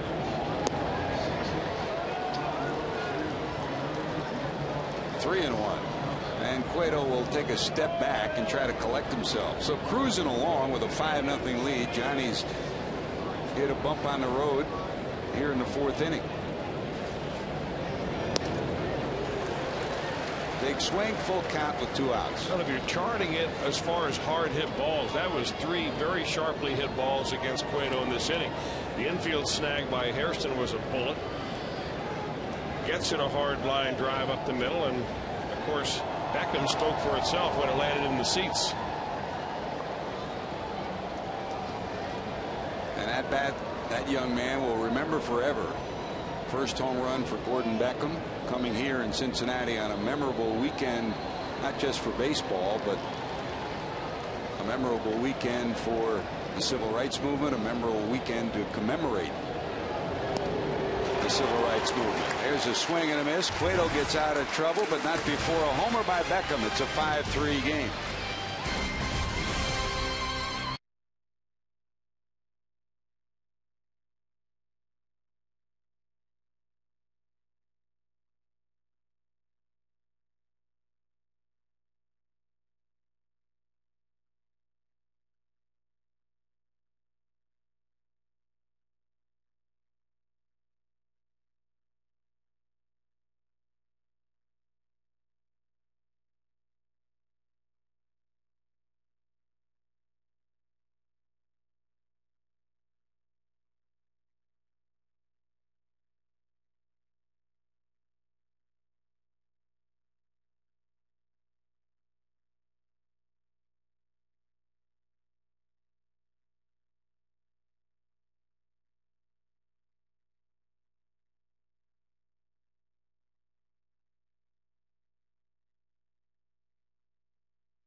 Major League World Series. You got our guesses. Let's see if we got any of them right. Larry Doby, Willie Mays, Monty Irvin, Satchel Paige. Not bad, Chris. Did all right. Yeah, George, we were right on it. Almost. Here's Adam Rosales to lead it off. We're very pleased to, and there is Larry Doby, Willie Mays, Monty Irvin, and Satchel Paige, all Hall of Famers. We're very pleased to welcome the governor of the state, Ted Strickland. Ted, what a very special day this is in Cincinnati and for the state of Ohio, too. An incredible evening. Some of the world's greatest athletes ever. Muhammad Ali, Hank Aaron. I actually had the opportunity to shake hands with Hank Aaron. Now you won't wash that hand, right? You know, I was in the elevator with him. I said, I would love for this elevator to get stuck. You know, I would love to be able to tell people that I was stuck in the elevator with Hank Aaron. What did he say? Oh, he's just a great guy. He said, it's really warm in here. So I could say I really sweated with Hank Aaron. But he's a great guy. What Wonderful a luncheon! man. What Wonderful a luncheon man. today! What a day! It's great for the city. It's great for baseball. It's great for the state of Ohio. Absolutely, and Cincinnati is where it should happen because this city has such a connection to baseball. I grew up listening to WLW radio. Sure. And that's when Joe Nuxall was playing. He's still with us every day. He's with us. It's incredible. What a great tradition. There we go. Rosales pops it into center. That's the first out of the fourth inning. Now, you grew up in Portsmouth, Ohio. Well, I grew up out in the country, but right. Portsmouth was the nearest city. I grew up on Duck Run, right. The same road that Branch Rickey grew up on, and I'm really proud of the fact that Branch Rickey was really responsible for the integration of Major League Baseball. And Roy Rogers grew up on the same road. So did you know Trigger? No, but I knew Roy. I knew Roy. Never had the opportunity to meet Trigger. Speaking of Branch, Portsmouth, Ohio, there it is, signing the contract with Jackie Robinson. Branch, of course, with the Dodgers when Robinson signed, and a great legacy of baseball down in Portsmouth, and a great legacy that really continues through the state of Ohio. And, you know, Branch Rickey was from Portsmouth, and at the other side of it, the great governor of Kentucky, Happy Chandler, was the commissioner then that told Branch Rickey, you go ahead and do it. Absolutely. And I knew Happy. I had a chance to get to know him before he died. Yep. I was living in Versailles, Kentucky at the time, and went over and sat down in front of the fireplace and just spent a couple hours talking with Happy Chandler. And, you know, these are really great people, great Americans, and they made life better for all the rest of us because they had the courage to do what needed to be done. Well said. Well said. Governor, a weekend like this, a civil rights game here, finally a regular Major League game that means something during the regular season. The civil rights game's always been an exhibition game prior to the season before this. This really puts the state of Ohio and Cincinnati on the national map, not just for a little fleeting moment, but for a whole day and maybe an entire weekend. Well, and it's history. I can tell you I was down on the field near where these greats were, and I will never forget as they sat there, Hank Aaron, Muhammad Ali, and Bill Cosby. And Bill Cosby reached over and he just squeezed Muhammad's hand. He sat there, and I thought to myself, you know, you'd have to have a hard heart not to be touched by that moment. And a lesson, the lesson not just of baseball, but the civil rights lesson that is being repeated time and time again, as Bill Cosby talked about today, as President Clinton talked about, stories. But, you know, baseball led the way. Baseball helped break this terrible barrier that divided our country. And I think, you know, we can all be proud of the fact that this great sport was so responsible for helping all of us, all Americans, to see that this division was wrong and that we could come together. And, you know, I think every person in this great park and watching was touched by what we witnessed today. It was just an incredible event for me. You know, it was very emotional to see Muhammad Ali, this incredible athlete, show the kind of bravery he still shows. It was just wonderful. A wonderful day. Don't you wish that every day as governor could be this one? These are the good days, right? I'll remember this one. Some I may try to forget. This is a legislature that you would gladly oh, absolutely. Absolutely. And I'd love to have Bill Cosby to be my lobbyist. That's it. Bill told us we all are lobbyists, didn't he? Yes. He told us that we have a job to do. Yeah. Wonderful man. He was at the governor's residence about 6 weeks ago, and he was raising money for Central State University here in Ohio. And he just does so much to promote charitable giving and to, wow. There's a pop-up. Canerco has it. Governor, thanks for stopping by. Listen, and I've enjoyed this. For everything today. Thank you for letting me visit you. Thank you so very much. Strickland, the state of Ohio. See you.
Rapid rewind.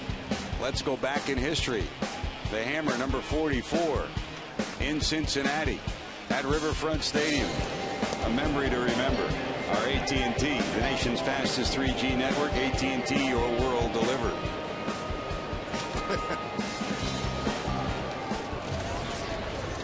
Back here at Great American Ballpark, we visit with the man who was the architect of that swing, the Hammer, Henry Aaron. Henry, great to have you with us. What a wonderful day it's been today. Thank you very much. It has been a wonderful day. It was. This has always been a special city for you, hasn't it? It is. You know. There's a shot to right, curving. It'll go foul. Yes, it had even my first year. I played open season my career up here in Cincinnati at Old Crosley Field, and there were, I think it was 12,000 people in the ballpark. 4,000 of them looked like they was in the outfield. And I remember Andy Pepco hitting 4 doubles in that ball. And I don't know, I think Joe Nuxhall pitched in that game. But the Reds beat us.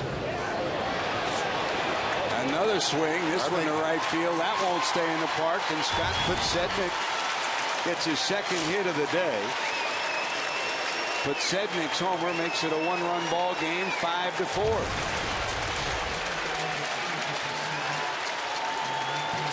So for you, Cincinnati is more than just homer number 714.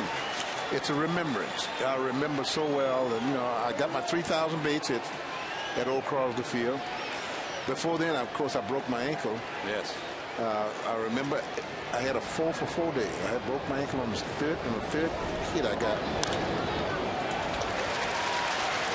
Slide into third base, and I spent 2.5 weeks at the tail end of the season at Christ Hospital. And I was too young to give them permission to have an operation, so my father had to fly in from Mobile to give him permission to perform an operation. So some good news and some bad news, both in Cincinnati. But the people at Christ Hospital, you said, treated you wonderful. Oh, yeah. Well, I've been treated well in this city all the time, really. This has been a great city for me. And I've always looked at baseball fans as being fans. They come out to voice their opinion about certain things.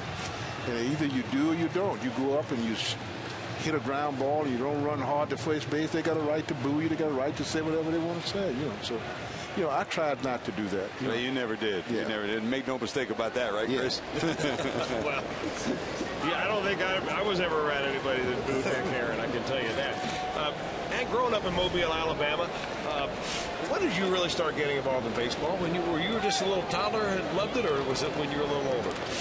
Well, after they got the runner picked off, and Hairston will tag him out. So in a one-run ball game, Alexei Ramirez gets picked off, and it's really the third mistake of the night. 2 errors, and then this mental error by Alexei, and the potential tying run erased here. Well, I started thinking about baseball when I was very young. And to be honest with you, there wasn't too many things that black folks could do back then. You either had to teach school or you had to play in sports, So I chose to play in sports. And I had an uncle that was an avid baseball fan who stayed with me, taught me how to throw curveballs and what did I need to do in order to get to the big league. So I came up growing with baseball as a tot, when I was 8, 9, 10 years old. Hey, and how about Mobile? I mean, you had your brother Tommy, you had Willie McCovey. I mean, you talk about home run central, that was Mobile. Tommy A.G., Cleon Jones, Billy Williams, you could go on and on and on. We had so many great ball players. Milt Bolin, Frank Bolin, Satchel Paige, you could go on. So, it was infested with a lot of great ball players. A lot of stories about Satchel. Did you hit against Satchel? No, I never did hit against Satchel. But I played with him. Yep. Bill Bartholomew, who owned the ball club in the last 2 years, was good enough to let him come and be a member of the ball club so he'd get his pension. So I played with him. Henry, over the years, I mean, we go back so long, and in Cooperstown, you've told so many wonderful stories of the people that helped you when you were a youngster, the room mothers, the boarding houses you stayed in, and you reflected on that today, talking about all those people that helped to uplift you. Well, and I'll be foolish not to give them credit, because if it had not been for them, I just don't know where I would be at today. And Mrs. Gibson, who for many years I stayed in Bradenton, Florida. She would cook me breakfast, and cook dinner for me. If it had not been for this lady, I don't know where I would be at. She was a school teacher. Her husband was a principal. And there were other people, It just showed us that you ride on to get where you can get, and you just don't want to take all of the blame. I mean, you want to let people know that it was them that helped you get there. Just as you've helped so many, too. Yeah. There's a shot to center. Going back is Taveras, and this one's going to be gone. Oh, Chris, what's going on? Johnny Cueto had a 5-0 lead. That's erased. I think they know Hammer and Hank's in the house, George.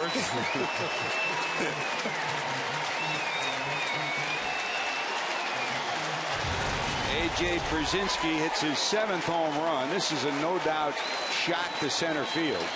And we are tied at 5. Here's another look at that pitch, Chris. This is a pretty good White Sox lineup, and there's only so long you're going to keep them low. But look at the pitch that he went to get. It was a down slider, and I think that was way out of the strike zone. May have even hit the dirt before that ball would have gotten to the catcher. Never got that far. Brzezinski goes right down and golfs it out. That's a good swing. How many of your 755 home runs, Hank, can you remember that you'd hit a pitch that low? I don't remember hitting one that low. They said left-handers are low ball hitters. He is certainly a ground ball hitter. But he really golfed that one out of here, didn't he? Henry, you, of course, hit number 714 here. What do you remember about 714 before you hit 715 back home? Well, I remember that there was quite a bit of controversy, of course, with the commissioner. My wife joined me here the day I hit the home run. I remember going to the airport, and it was threatening rain. I mean, I saw, in fact, she got off, let them off the plane on the runway, and they came in. But I guess that's just about all I remember. You know, really, it was just so much. I mean, with just so much unnecessary controversy. You know, really. The commissioner said I had to play, and I played. And he said I had to play 2 out of 3 games. I did play 2 out of 3 games, and that was it. You know, I didn't. You know, but I was kind of glad it was over with. Really. You know. You played the game with such great consistency, but you never really wanted the limelight, did you? No, it didn't bother me. You know, I just felt like I wanted to play the game the way I knew how to play it, and that was do the best I could for my team and my teammates. He sure did that well, didn't he, Chris? You know, I'd love to ask you a baseball question. When you were in the batter's box, what did you think about? Did you think about what the pitcher might be throwing you? Or you just concentrating on seeing the ball? What exactly did you think about in the box? Well, you know, really, and I'm glad that's a very good question, because I started thinking about the baseball game at 2 o'clock in the afternoon. I went to the ballpark very early, especially when I was home.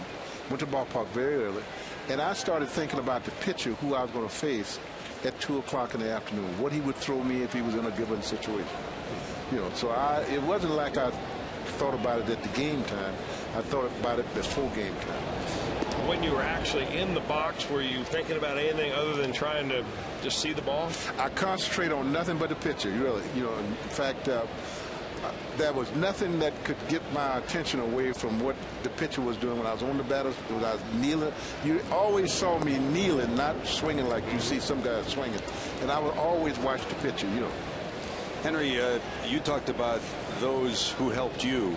You were a mentor to Dusty Baker, our manager, and you've remained close all these years.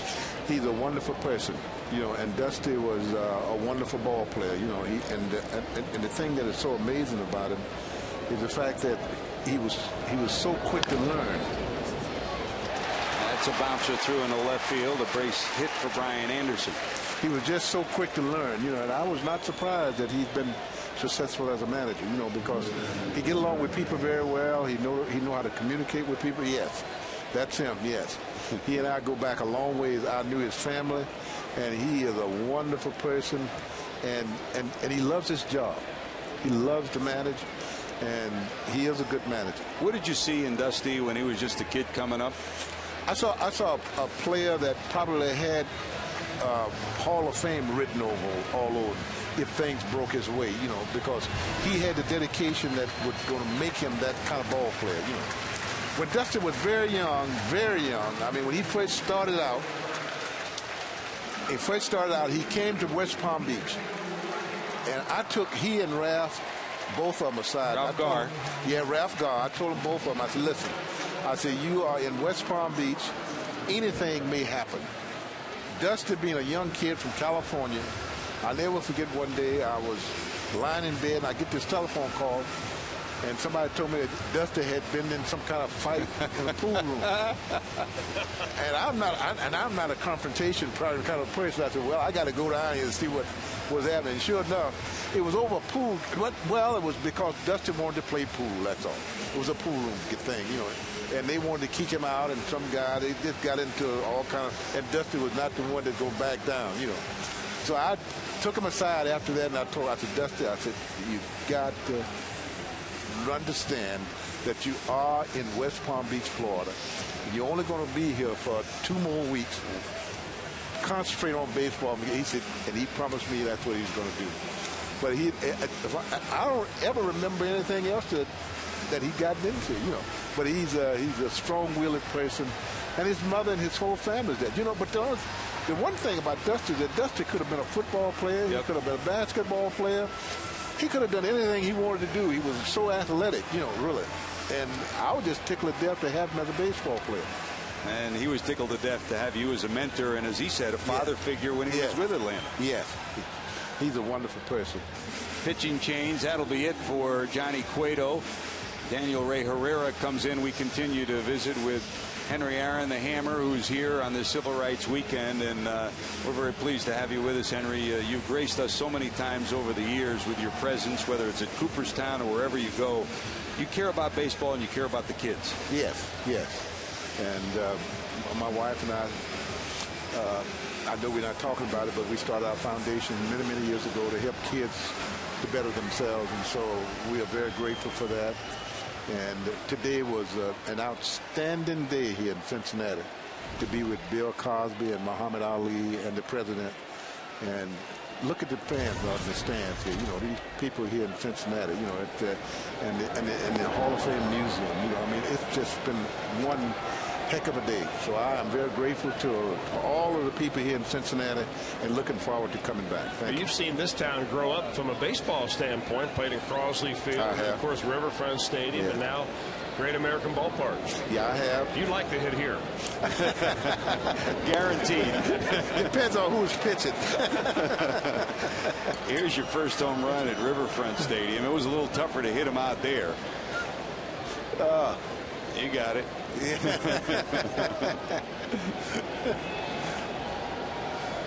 Great memories, and I think this weekend will provide more memories for you, won't it? Yes, yes. It's been a great weekend, you know, really. I just think back, and I was telling Frank, I said, you know, this town, Cincinnati, has been blessed with some great ball players. I mean, I don't need to name the ones that I'm talking about, but it's been some great Hall of Famers, you know. And to have these guys to be part of this, and to have the people of Cincinnati to have been blessed with having a World Series and all these players to come through here, has been something that I think that you just can't take for granted. What will you take with you from this weekend, from what transpired today? What was the one moment that touched you the most? I think people. The people touch me more than anything. You know, bounce it down a second. Please finish your thought. I said it was the people here in Cincinnati. You know, and my wife was talking about the museum. You know, the whole thing. And you know, that's one of the things that I'm going to bring my grandkids back so they can have a chance to look at. You know, but it's just a whole. The omnius of people who attended the banquet, who attended the game, the reception that I got, Bill Cosby got, Muhammad Ali got. It was all about, we know what this moment is all about. You know, it's not about anything but making things a little bit better for everybody. And that's what it's about. So that's what I'll take away from you. Henry, you honor us with your presence. Thank you very much. And congratulations on the Beacon Award. Thank you. Thank you. Thank you very much. Thank you.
Well, back at Great American Ballpark, a very memorable weekend and a memorable day, and the last two innings have been anything but memorable for the Reds. After leading 5-0, the White Sox have stormed back with 3 runs in the 4th, 2 runs in the 5th, and we've got a brand new ball game. 5 runs, 10 hits for the White Sox, 5 runs, 6 hits for the Reds. Here's Jerry Hairston Jr., who will lead it off. There's a bouncer off, gets his glove into center field. And Hairston will be on to lead off the fifth, and it's another error, the third error of the ball game for the White Sox. And let's see if the Reds can capitalize again, Chris. I'll tell you what, George, it just seems like actually the White Sox could have 4 errors at this point. I'm surprised the right fielder didn't get tagged with one on that Willie Tavares play, but they just don't seem like they want to be able to grab the baseball at all. What happened? I mean, Johnny Cueto is completely in control. I feel like I went to the concession stand and came back, and it's a different ball game all of a sudden. He was throwing up zeros up there through the first 3 innings. They scored that 3-shot on the home run by Beckham in the 4th, and he was 1 out away from trying to nail down a win and was unable to get that done. So these White Sox are just not about to roll over and die, are they? So Carrasco now the pitcher of record. The 2 starters, Clayton Richards for the White Sox and Johnny Cueto for the Reds, are both gone, and we've got a brand new ball game tied at 5. So you're back to square one, back to little ball for the Reds, trying to get something going. Here's Brandon Phillips, who walked and singled and stole a base in the 3rd, and he scored on the homer by Johnny Gomes. Great to spend some time with the hammer, isn't it? Wow. You know, I've never had really one-on-one time with Hank Aaron before, George. Maybe a little bit on the field down in Atlanta when he was with the Braves and used to come down on the field. And as a visiting player, he never really felt comfortable about going over there, at least back in those days. But what a wonderful man. Wonderful guy. I had to ask him those baseball questions, though. You know that. I mean, it's not that often we get the home run leader up here to talk about, baseball and hitting and how he prepared himself. Those are the kind of things that I love to pick the brain of great baseball players. And that's what Henry enjoys talking about, too. I mean, the great thing up at Cooperstown is to watch these Hall of Famers get together. And, I mean, they don't talk about politics. They talk about what it was like to hit against each other as a hitter-pitcher matchup, what pitchers were toughest on you. And it's great to see them share the experience. And you hope that today's players will have that same feeling 20, 30 years from now. They're ball players. It's in their blood. 1 ball, 1 strike to Brandon, with Hairston down at first. There's a bloop to the right side and out of play. You know, one of the things he talked about was his relationship with Dusty Baker. We talked to Dusty and asked him about what he learned from Henry Aaron. Well, and Hank taught us how to conduct ourselves as a professional. One day I threw my helmet. He told me, "Don't you ever slam that helmet again, because it's not the helmet's fault." And so when I see guys now throwing helmets or throwing bats, I tell them the same thing Hank told me. One reason I bring in food now to a lot of the players, because we are in a sandwich fast food society, and these kids have been doing this since Little League. And Hank used to make us get up and eat breakfast. And Hank used to take us with him at lunch. You see, he was so regimented and so dedicated in his game and to his game. And these are the things that, last forever with me. I remember one time I didn't want to get up and eat breakfast. I was staying out a little later, and I should have probably. He's telling me to go to bed all the time and tell me to go to church and tell me not to quit swearing and quit doing all the stuff that your parents would tell you. And so he put that, wake up early breakfast thing you put on your door, and delivery was like 6:45. And they're like, "Room service?" I'm like, "I ain't ordering room service. Get out of here." And they said, "Yes, you did. Here it is right here." And I was for weeks I was trying to figure out who's putting that room service. It was Hank.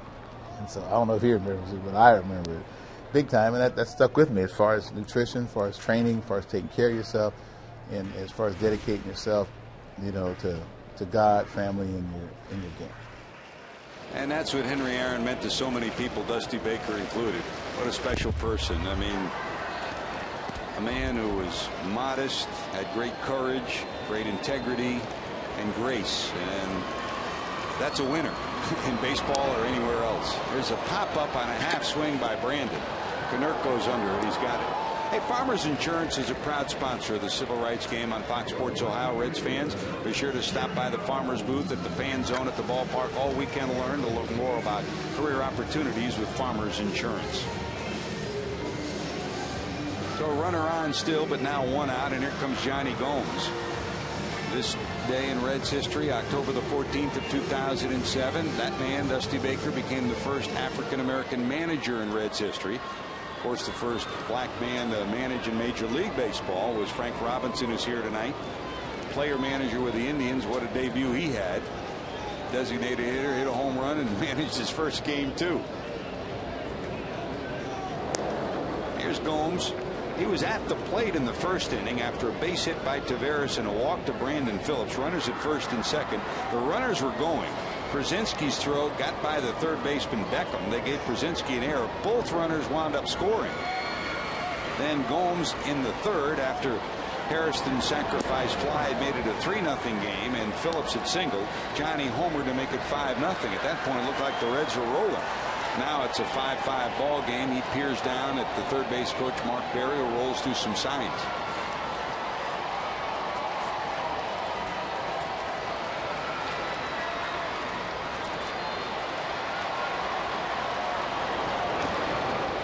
Swing and a miss, 1-1. I remember Henry started to talk about Mrs. Gibson, and I remember one interview I did with him. This was back in the 1980s, and he got tears in his eyes as he talked about her, because he was ready to go home one day with the difficulties he had to face, and it was Mrs. Gibson who really took him under her wing and acted like a surrogate mom. And of course his mom and dad would come wherever they could to see him, but it was Mrs. Gibson who said, no, you're staying here, just as he told Dusty Baker when Dusty was having a difficult time. You're not going home, you're not giving up, you're staying here. Leaders are leaders, aren't they? No matter where in life. That's dribbled in front of the plate. They're going to go to second. They'll get one, and it's a foul ball. Reds catch a break there. That was a double play made to order. Well, you're right, George. You know, leaders are people that make other people around them better. And you empower other people to reach their potential, and then you go even better. And I think that's what, you know, that's a great correlation between Hank Aaron and Dusty Baker. I mean, I don't, you know, where would Dusty Baker be had he not run into Hank Aaron early in his career? You know, may or may not have, you know, still ascended to where he is right now, but certainly Hank Aaron had a lot of positive influence on him. Dusty learned from one of the best in Henry Aaron, and Dusty teaching his young players the same way. 1 ball, 2 strikes. Gomes gets another chance after the foul ball. It's too bad we only have like a half an inning with somebody like Henry Aaron. I mean, let's bring him back for a weekend series. I've got about 1,000 questions I'd like to ask him. And you know what? He'll listen to your question and he'll answer every one of them. You know, sometimes you talk to people and they'll give you a stock answer. Henry will pause, he'll think, and he'll give you an answer. It was so great today when he got up and everybody was certainly heaping adulation on him for winning the Beacon Award, one of the 3 Beacon Award winners. And what did he do? He deflected it, saying it's not me. It's about, you know, all the people that were there yesterday for the roundtable discussion at the Underground Railroad Freedom Museum, and the people that came before him that carried the heavy load so that he could have success. That's wide. 2 balls and 2 strikes.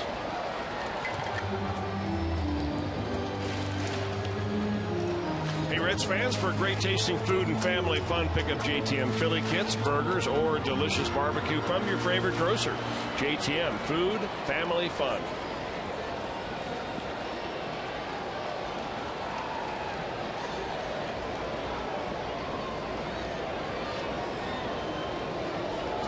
Leaning was Hairston, but he gets back.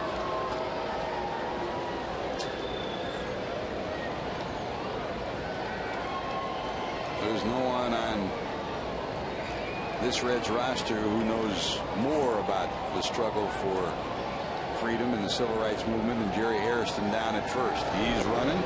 Pitches low. The throw will be in time. They got it.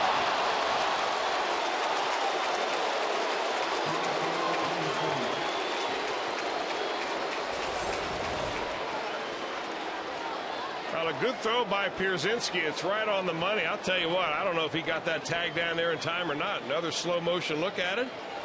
He is out. Great shot by the guys in the truck. He was tagged out before he got to second base. So it's 3 balls and 2 strikes, but the runner erased.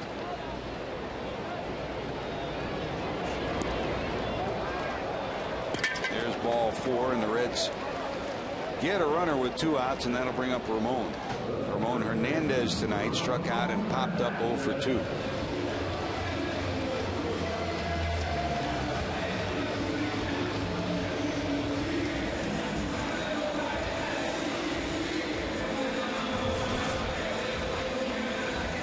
Firestone leaderboard. The wins for Negro League career leaders: Bullet Joe Rogan 151, Satchel Paige 147. The Negro League leaders: Mule Stettles 237 homers, Josh Gibson 224. That's going to get away, go all the way to the backstop, and into scoring position will be Gomes. That's a wild pitch, allowing Gomes to get into scoring position. Now let's see if the Reds can convert. This has been a weird game, hasn't it? Tell you what. Errors, wild pitches, homers, hits, misplays, and here we are, all tied at 5 in the 5th.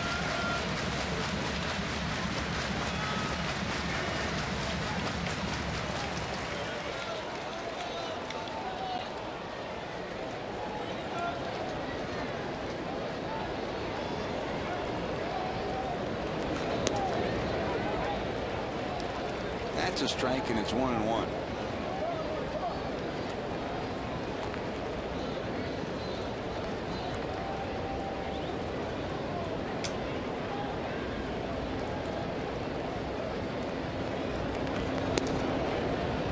A little up and in, 2 balls and a strike.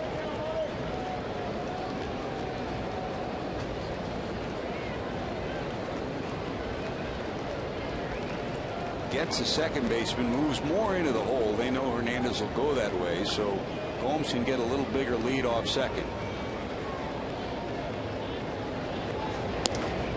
That's a strike, 2-2. And that's important, George, even with 2 out. Normally you think, oh, well, on the base hit, 2 out, you're going to score no matter what. Well, Gomes is no speed merchant out there, so he's got to get a good jump out there in the event that Hernandez hits the ball sharply for a base hit. You want to make sure you score. You extend that secondary lead just as far as you can.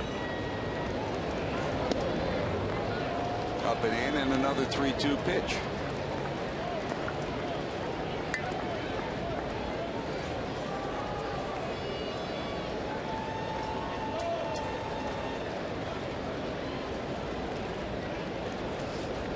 No one tossing right now in the White Sox bullpen, with Jay Bruce, the left-hander, due up next, and there's ball 4. So first and second, here comes Bruce. Back-to-back walks on 3-2 deliveries.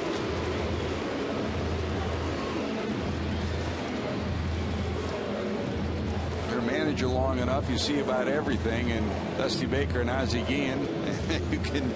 Well, I hope he can't read lips, actually. I'm not so sure that they've seen a game quite like this. This is goofy. Boy, Jay Bruce could go a long way to bringing this crowd back to exciting level. That's a 2-hopper down to second. Down to short. Ramirez will step on second for the final out. 2 walks and an error, but the Reds can't get anybody home. We're tied at 5.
Back in Cincinnati, a brand new ball game. We're tied at 5 as we go to the 6th inning. Let's go down as we continue to chronicle this day to Jim Day. George, thank you very much. As Adam Rosales makes the first out of the inning here, retiring Gordon Beckham, I'm with John Girardi. He is a longtime writer for the Cincinnati Enquirer and recognized by the Reds Hall of Fame as the authority on the Negro Leagues in Cincinnati, and also Jackie Robinson and his ties to Cincinnati. And let's first start talking about the Negro Leagues, because I don't think a lot of people put Cincinnati and the Negro Leagues in the same sentence, but indeed there is a history.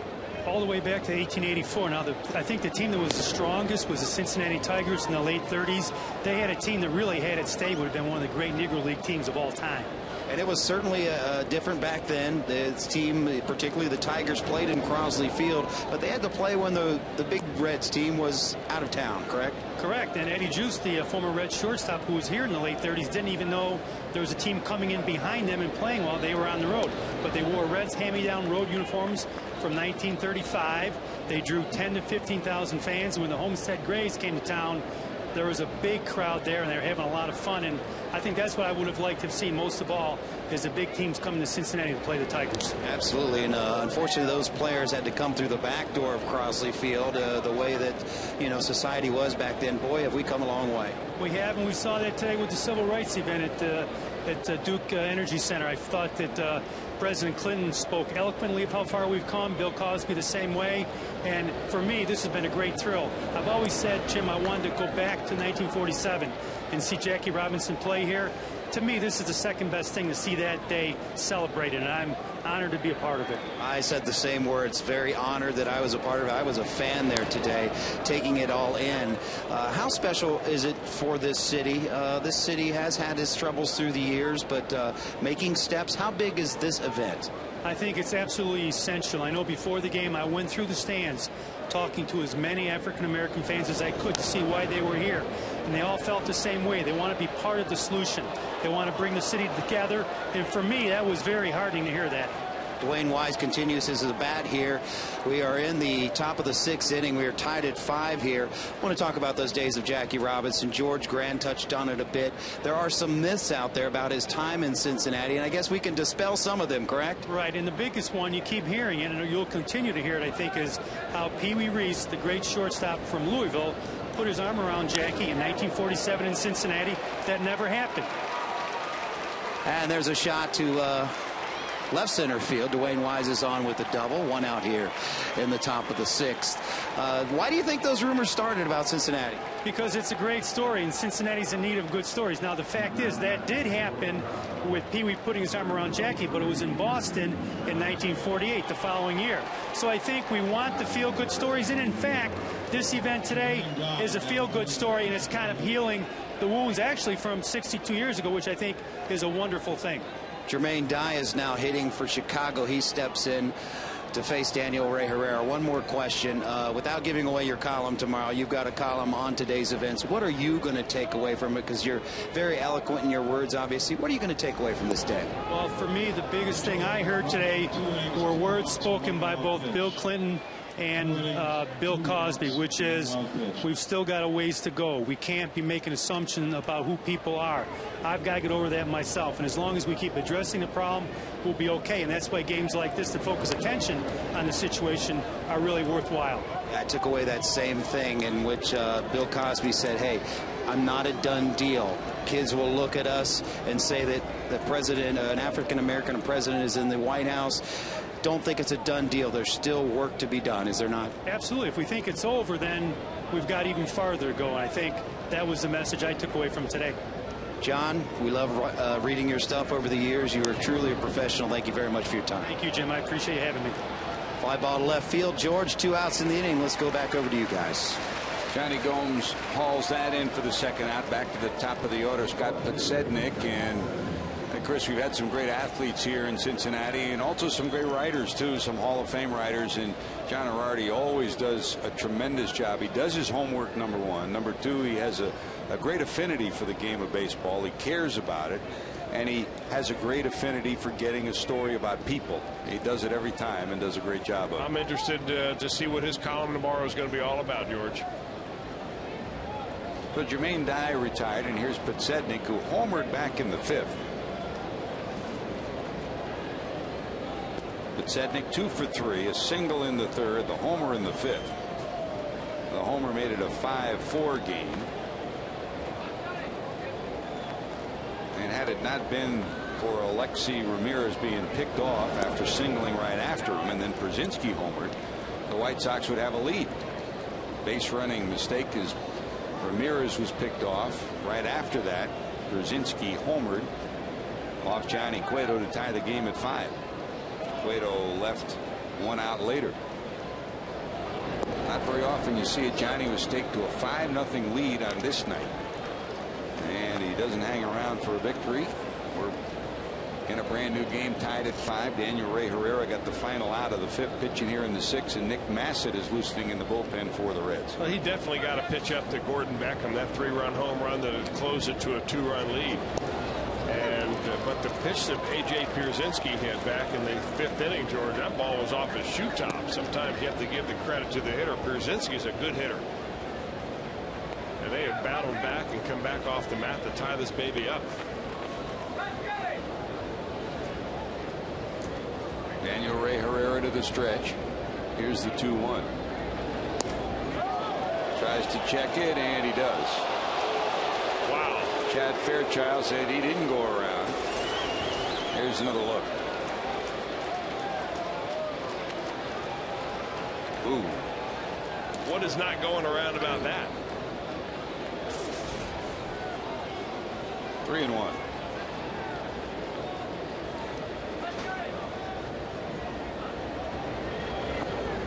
And there's ball 4. And that may be it for Daniel Ray Herrera, as Podsednik, the left-hander, draws a walk. Here comes Dusty. Massett, who had been loosening, is ready. Here comes Dusty, ready to make a double switch here in the 6th, with the potential go-ahead run at second and another run down at first. Time for our Skyline Chili call to the bullpen. You're watching Reds baseball on Fox Sports Ohio.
Belt usage rate than Michigan.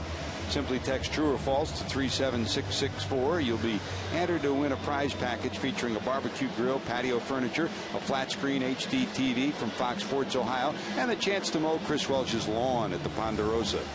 For official rules and an alternate form of entry, go to foxsports.com/Ohio. We won't really make them mow your lawn, but they can win the grill. And if they do, I've got a seatbelt all set up for my riding lawnmower for them. Chris Dickerson comes in on the double switch. Dickerson will hit in the 9th spot, and Nick Massett will come in to pitch. He'll be inserted in Johnny Gomes' spot, which was the 4th spot. So here's Massett, who's been great. Yeah, he has been great. He's still sporting an earned run average up around 1.3. That has just about doubled over the last couple of ball games. He has uncharacteristically given up a run in each of his last appearances, both of those against the Atlanta Braves. So he's had a couple of days off to dwell on that, and he's going to pitch against his old team, the White Sox, right here. That's a shot to left, curving into the corner. It will be gone. That's a homer. First pitch, a 3-run home run for Alexi Ramirez. And the White Sox have come all the way back from a 5-0 deficit to take an 8-5 lead.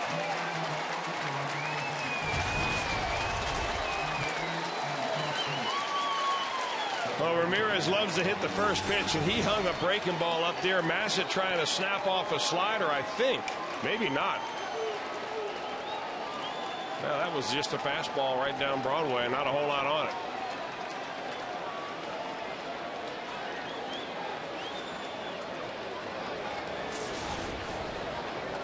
So Ramirez gets his 8th home run, his 3rd hit of the night. 2 singles and a homer. He's 3 for 4. That's the electricity that young man brings to the ballpark. Check swing, bouncer back. The final out finally comes, but 1 pitch too late. Massett's first pitch hammered for a homer. It's 8-5, and the Reds go back to work. The Reds' Jerry Harrison, of course, we've talked about it all year long, comes from a 3-generation baseball family. It started with his granddad, Sam Harrison, who was a player in the Negro Leagues, in fact was a scout with the White Sox. Brian Giesenslaw has more. Reds infielder Jerry Hairston Jr. has heard all the stories. He's read all about his grandfather Sam Hairston's standout career in Negro League Baseball. But he'd never seen video of his grandfather on the field until this week at the Reds Hall of Fame and Museum. Definitely has that walk. Hairston walk. Kind of surreal to see that, you know, for the first time, you know. And I know he loved playing the game. I remember stories he'd tell us. And because of his stories, you know, that's why I wanted to play. Sam Hairston played for the Birmingham Black Barons and for the Indianapolis Clowns, and he won the Negro League Triple Crown in 1950.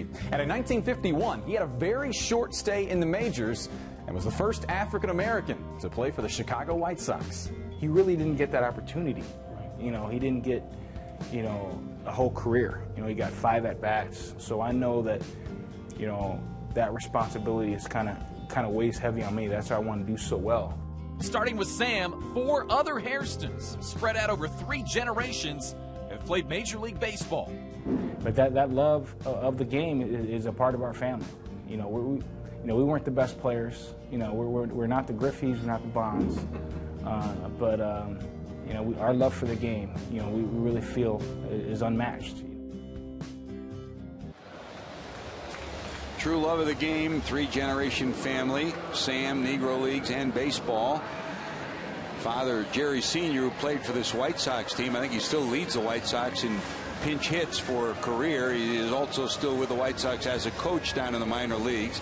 Uncle Johnny played a season in the majors, and Brother Scott, his 5th Major League Baseball season with the Padres. Joining the Bells and the Boones, 3-generation family, Chris. Pretty impressive right there. And I'll tell you what, this guy's driven. He really wants to play every day. He wants to help win this ball club win, and he's got a winning attitude. The Reds got a ways to go tonight to get back in it.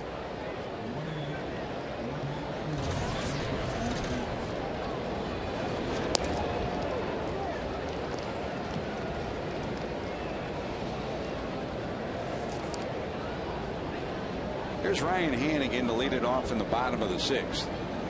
Hannigan, infield hit and a bouncer to short, 1 for 2. Well, the Reds have a long way to come back after leading 5-0 after 3. 3 in the 4th, 2 in the 5th, 3 in the 6th for the White Sox. 8 runs, 12 hits, 3 errors for the White Sox. 5 runs, 6 hits, no errors for Cincinnati. Here's Octavio Dotel on for the 2nd consecutive evening. Bouncer over the mound. Here comes Ramirez. Double clutches, but still has a strong enough arm to get Hannigan by a step. Time for our Coors Light freeze cam on this night. Jerry Hairston Jr. made a brilliant stop, didn't get it out, but Chris, you can't do much better than that stop. I'll tell you what, George, that's the kind of effort you love to see. If you're pitching, if you're a fan, if you're just sitting at home and watching this ball game, you love to see your team get out there and make a defensive effort like that. Our Coors Light 6th inning and our Coors Light freeze can, brought to you by Frost Brewed Coors Light. Here's Adam Rosales. Line to left, fly to center, 0 for 2. He's hitting in the 8th spot. Dickerson, inserted in the 9th spot, is on deck. Hit hard, but right down to Getz. 2 away.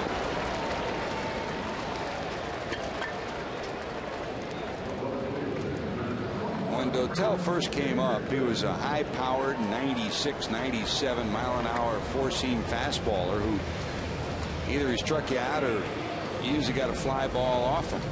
Now he's had to use the two-seamer more. His velocity no longer where it was at one point after a series of injuries. No longer a closer, now in a setup role here in Chicago. There's Dickerson. If you joined us late, Red scored in the first, a single by Taveras, a walk to Brandon Phillips, and with Gomes at the plate, both runners were running. Pierzynski's throw to third got by Beckham. They gave Pierzynski an error. They just could have as easily given it to Beckham. The ball should have at least been blocked. But 2 runs scored. Reds led it 2-0. Then in the third, a bunt base hit by Taveras and an error by the pitcher Richards allowed him to go to second. He went to third. Here's a fly ball to center. Going back, looking up. It's one hop and over the wall into the bullpen. Dickerson rifles one hop into the Reds bullpen, and there's a runner in scoring position in the 6th. Very similar to the swing that Chris Dickerson had last night late in the ball game. He lined one in the left center field gap for a double in the 7th last night, and he hits this one right over the head of the center fielder last night, or tonight, and picks up a double himself. In fact, it was off Dotel last night, and he goes back-to-back doubles off of Octavio Dotel. So Dickerson with great speed in scoring position, and here comes Taveras. First baseman Konerko way back. Beckham even with the bag, and he's swinging away and popping it foul and out of play.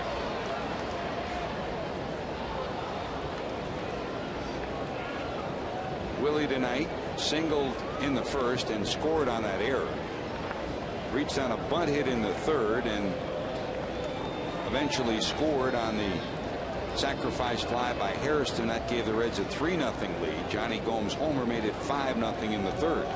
Since the Reds scored in the third, they have not scored. Look out. That just missed his head and his shoulder. 1-1.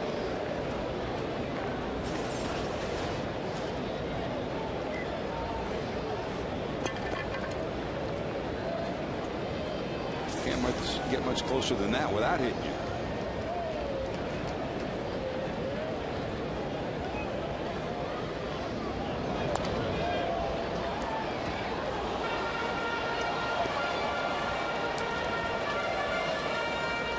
For those of you that may have joined us late, some moves by the Reds on this day. If you were with us last night, you know that Alex Gonzalez was a late scratch from the lineup with soreness in his right elbow.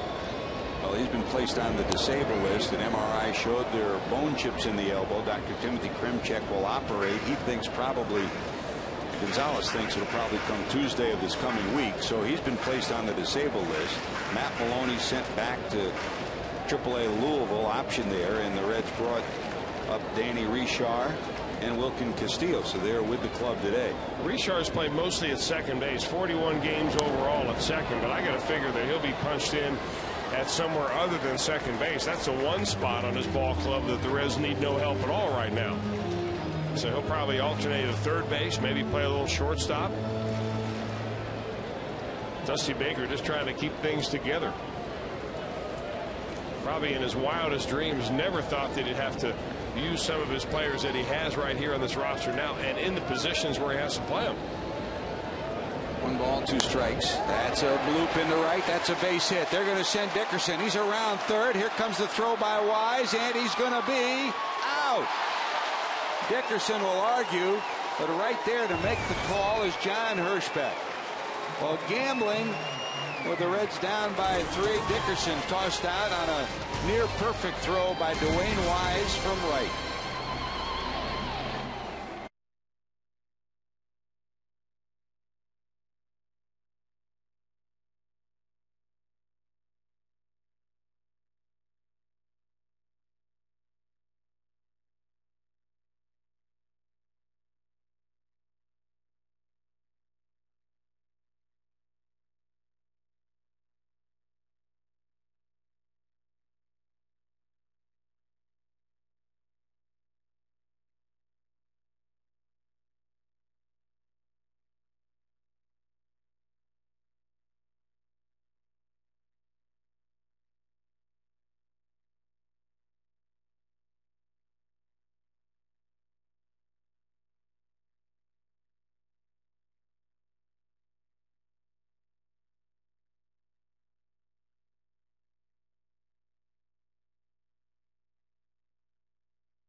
Today, Henry Aaron, Muhammad Ali, and Bill Cosby honored as Beacon Awards winners, and the Reds scored 2 on an error to lead 2-0. Johnny Gomes' home run gives them a 5-0 lead after a sacrifice fly, but then back come the White Sox.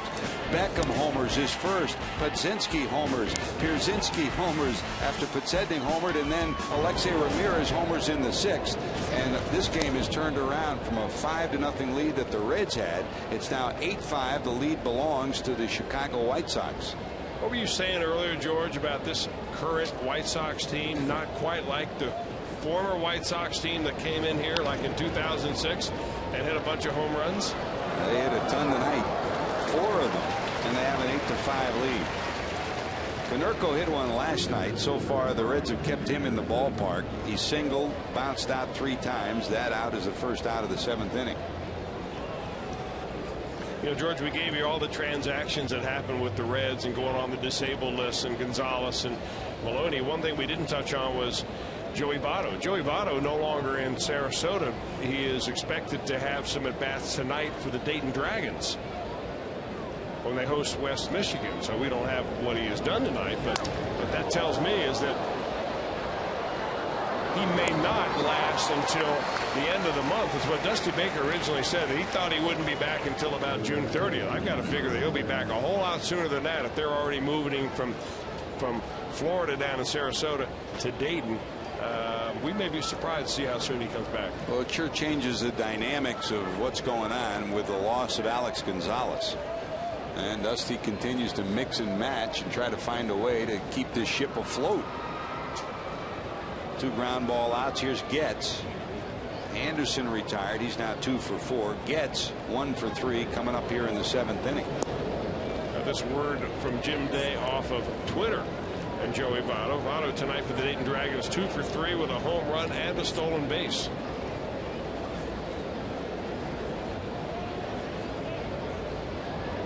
I think, Chris, obviously they want to give him time to get back into game shape, number 1. Number 2, I think they were trying to avoid all the pressures that would come with going back to his hometown of Toronto on this upcoming road trip.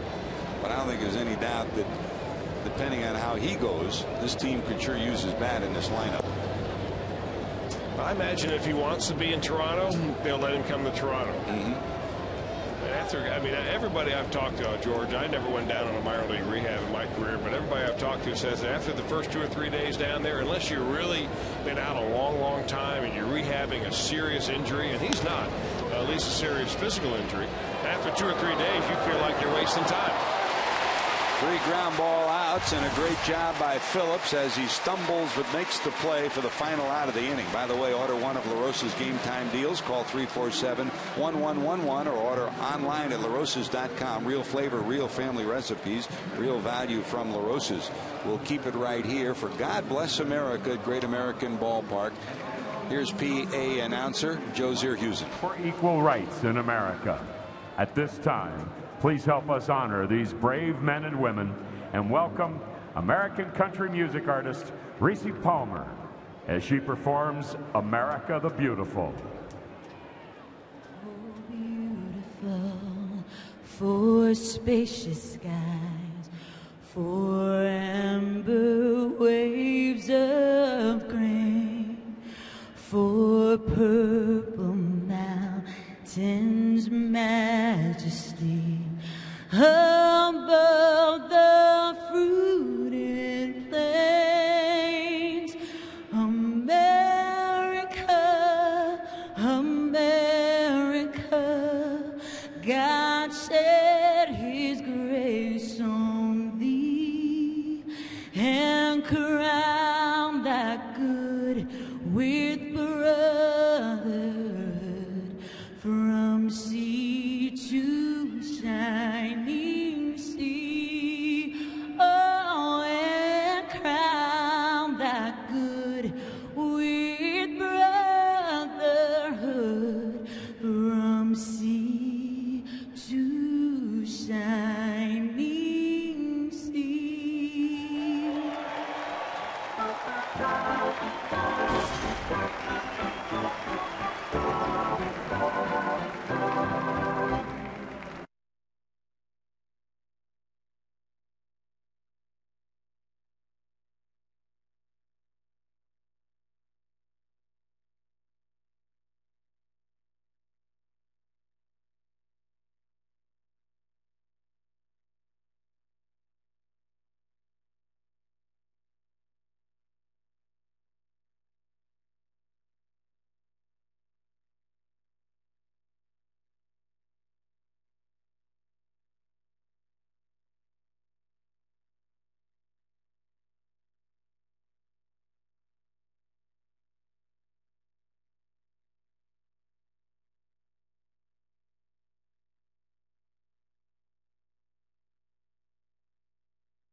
Civil Rights Game weekend. For a dealer near you, visit buyatoyota.com. By JTM, food, family, fun, it's JTM.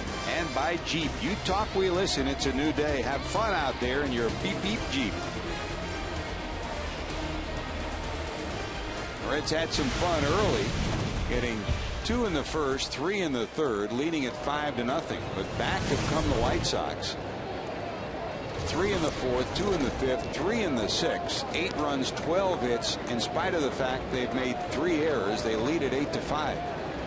The Reds 5 runs, 8 hits, no errors. Dotel back to work. And for the Reds, back to work is Jerry Hairston Jr. He flied out in the first.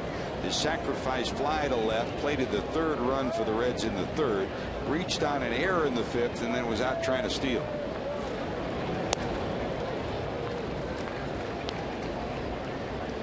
And if you joined us late, Johnny Cueto was cruising with the 5-0 lead.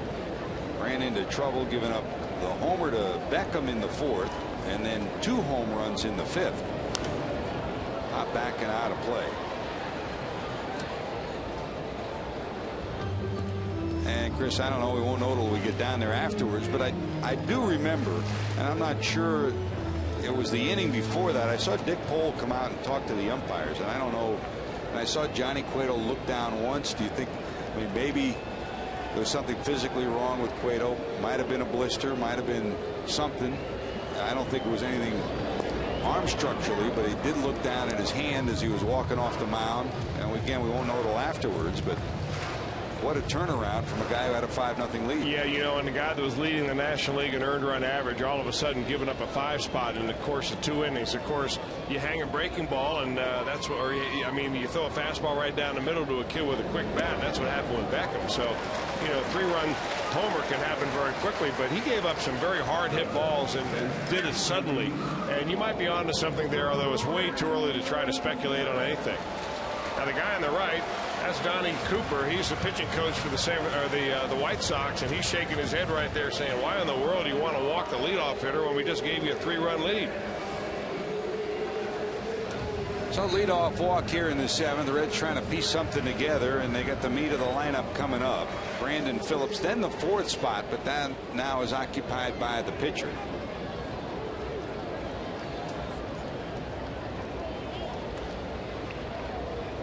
Jared Burton loosening in the bullpen for Cincinnati. There goes the runner. They won't even make a throw. Same he got a thing big happened break. last night. And last night, Ramon Castro went out to talk to and scolded Dotel and said, hey, you got to at least take a look at the runner over there. Dotel has a tendency not even to look. That, coupled with the fact that he's got a big high leg kick, very deliberate to the plate, and it is just green light city for anybody with some speed at first base. Chip away, chip away. The Reds hope to get something cooking here. That's a ball that's going to go into right. Here comes Hairston around third. He'll be held there. So it's 1st and 3rd for the Reds.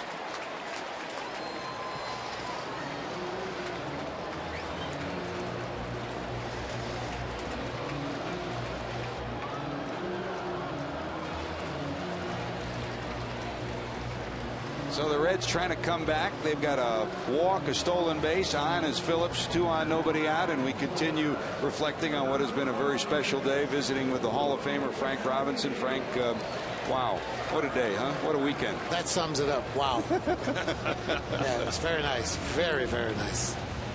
You look like you really enjoyed yourself at the luncheon today, and then, of course, here at the ballpark tonight. I did. Anytime I'm around baseball, I enjoy it. But being around Hank Aaron, Bill Cosby, and Muhammad Ali, and other guys, Tony Perez, Lee May, and the guys, Sugar Ray Robinson, it was just something. It was special. It was a very special day today, and it's very enjoyable. I enjoy being around people like that because you don't see them all day. You know, you see them once in a while, and it's a pleasure to be able to see them. But the game itself, this is a beautiful game. It is a beautiful game. The game of baseball. Yes, sir. And it's a game that, of course, has provided you with so much, and you provided this game with so much. You look back on your career. You said it when you were here earlier this year, and you said it again today, that, you know, at first you were estranged from this organization, but now you love coming back. The Castellini organization has welcomed you back. Absolutely. With open arms, they've reached out to me, and I really appreciate that. It really makes me feel nice and good because this is where I started. This is where I put 10 years in, and I enjoyed every year that I was here because the fans treated me very nice, well, and we had some fun here. We had some fun teams here. Not a lot of pitching, but we had some fun teams here. We could hit the ball, but you know, this is where it all started, and I enjoy now coming back, and I feel comfortable coming back here now. Well, Frank, I'm sure that you felt very welcome with the round of applause that the fans here gave you when you were introduced on the field tonight. Wow. That was real special. And to look out there and see the number 20 jerseys, too, was very nice. The fans were always great here to me.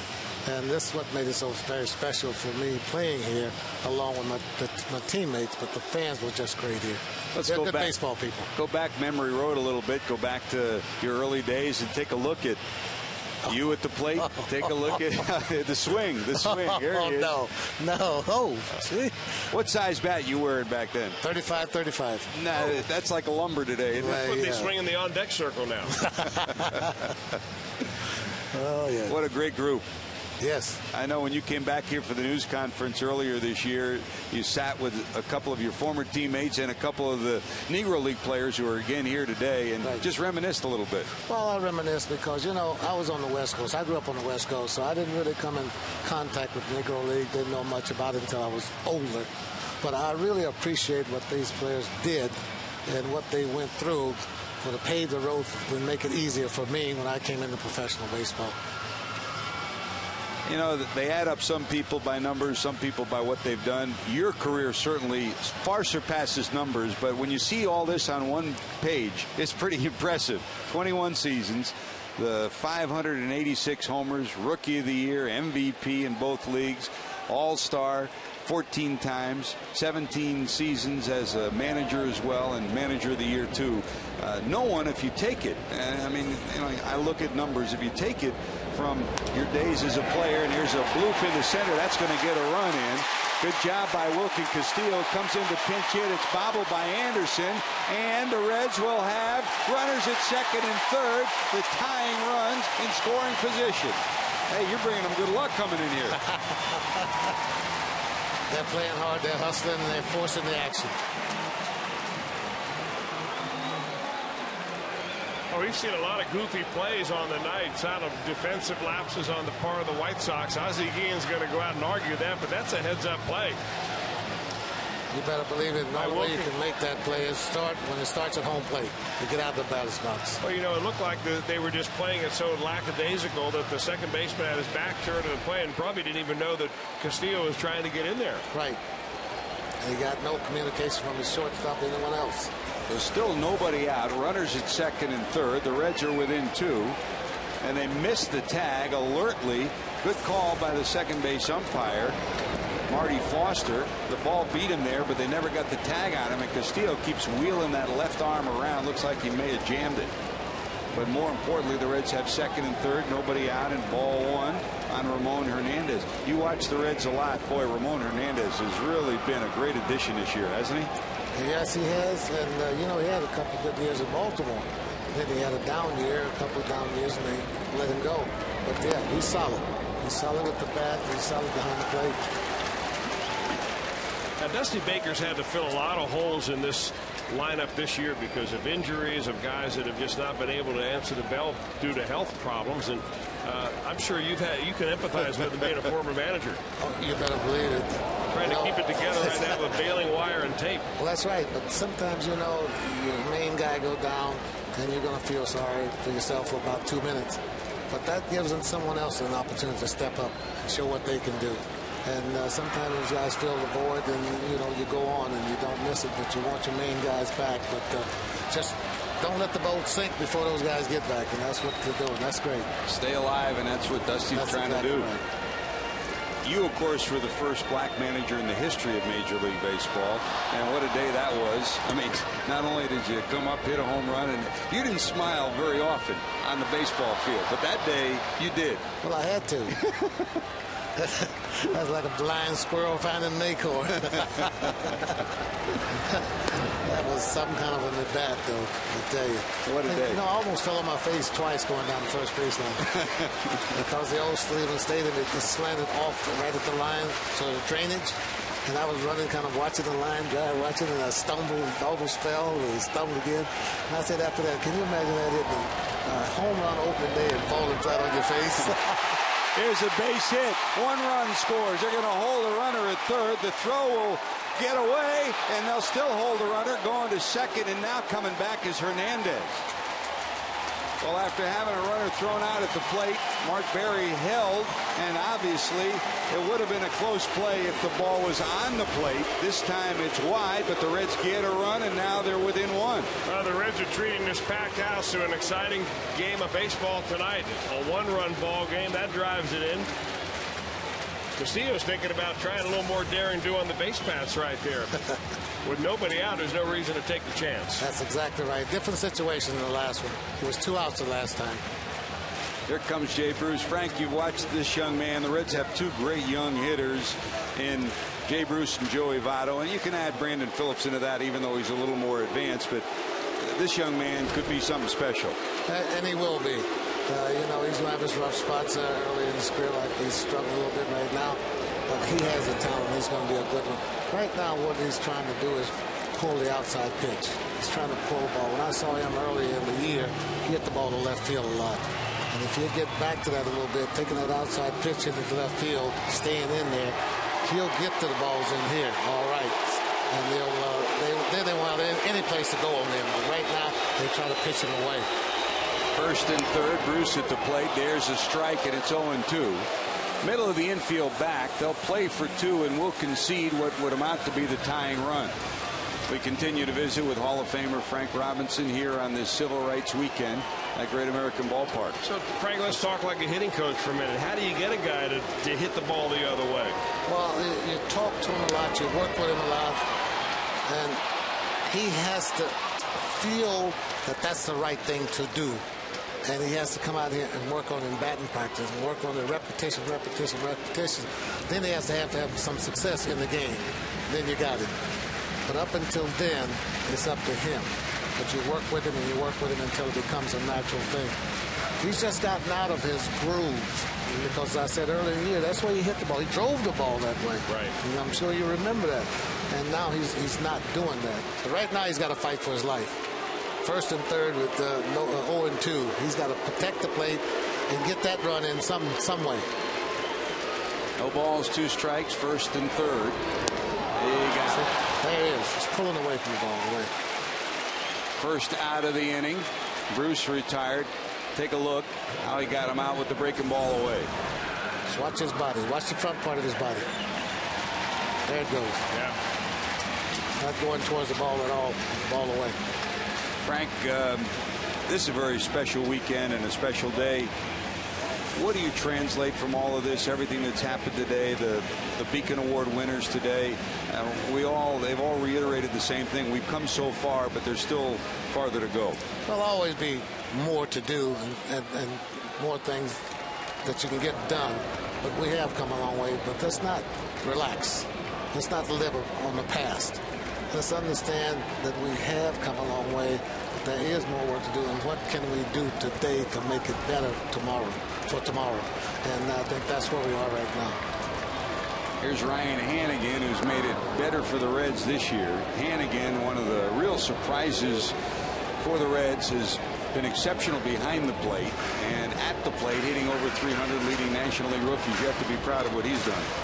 You have to be, because anytime you come up here, it's tough enough playing at the major level, but it's awful tough when you're a young hitter up here, because you don't know the pitches, you don't know what they want to do to you, and they are very smart and experienced, and they can work on your mind.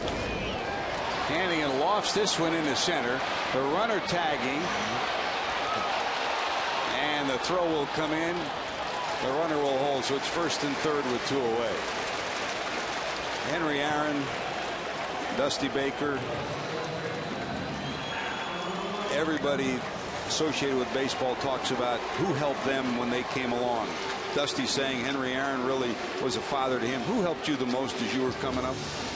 Well, when I was coming along, my coach in Oakland, California was really the one that gave me my foundation that I draw from today.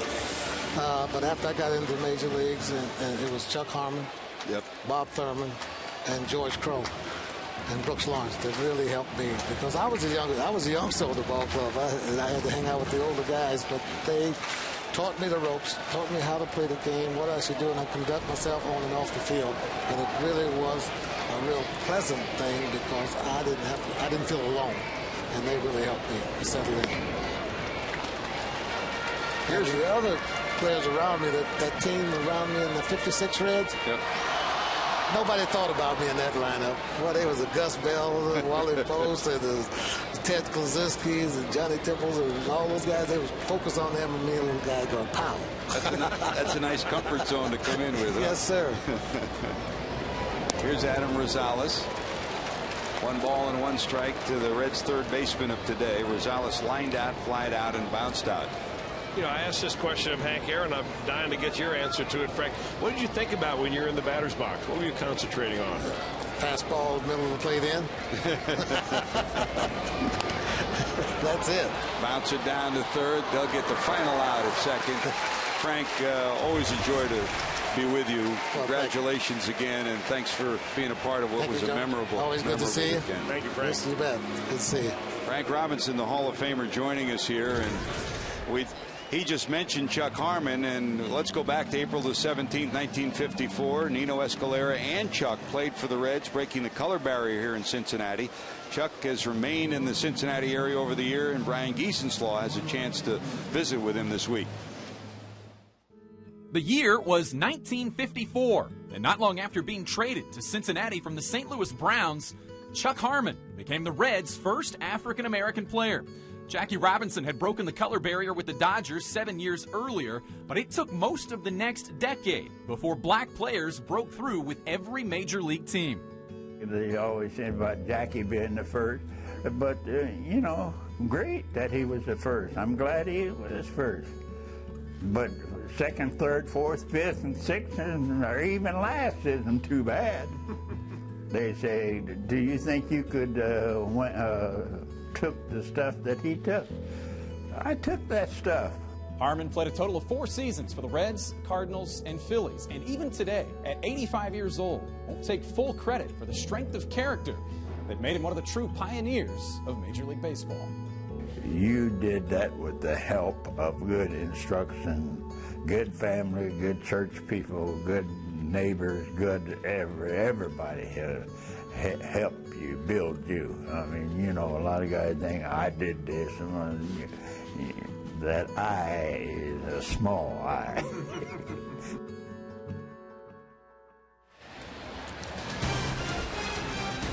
Farmers Insurance is a proud sponsor of the Civil Rights Game on Fox Sports Ohio. What a weekend, and Charlie Fine Harmon debuted in 1954, 4 seasons, 3 with the Reds, played for the Indianapolis Clowns before that. And every time you see him, all you remember is that great big smile. Today was no exception. He was at the luncheon. He's here at the ballpark tonight. What a special guy Chuck Harmon. Oh, there's no question, George. He is one of the most special people you'll ever meet around baseball, and the Reds are lucky to have him, and the community's so lucky to have Chuck Harmon around.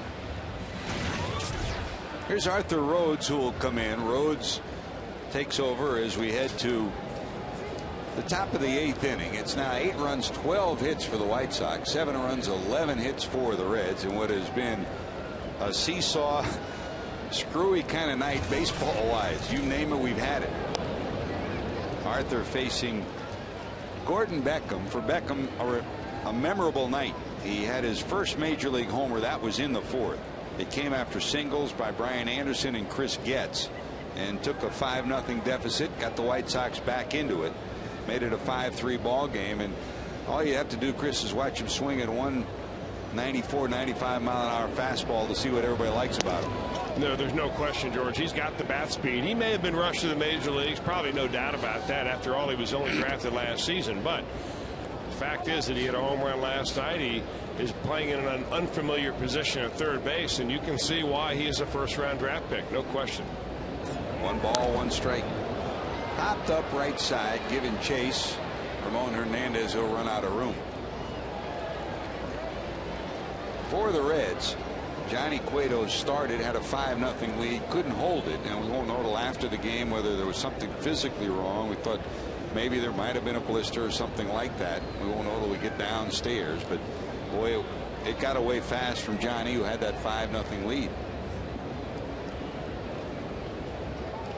Arthur Rhodes came in last night, and they saved him for Jim Thome. He's handled Thome throughout his career, and he did again last night.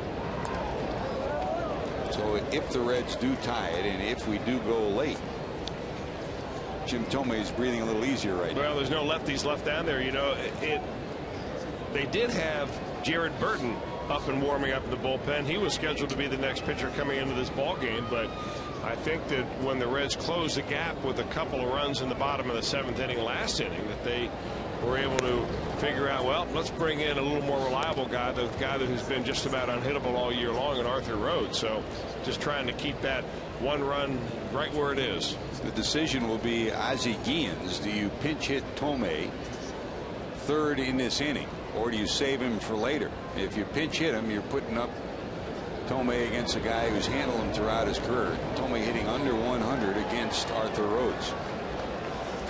Jim has been ready for the last 2 innings. He's been taking swings down below off a tee. So when they call on him, he's ready to go. Beckham, Wise, and then the pitcher spot. So the decision will be Ozzie's. 3-2.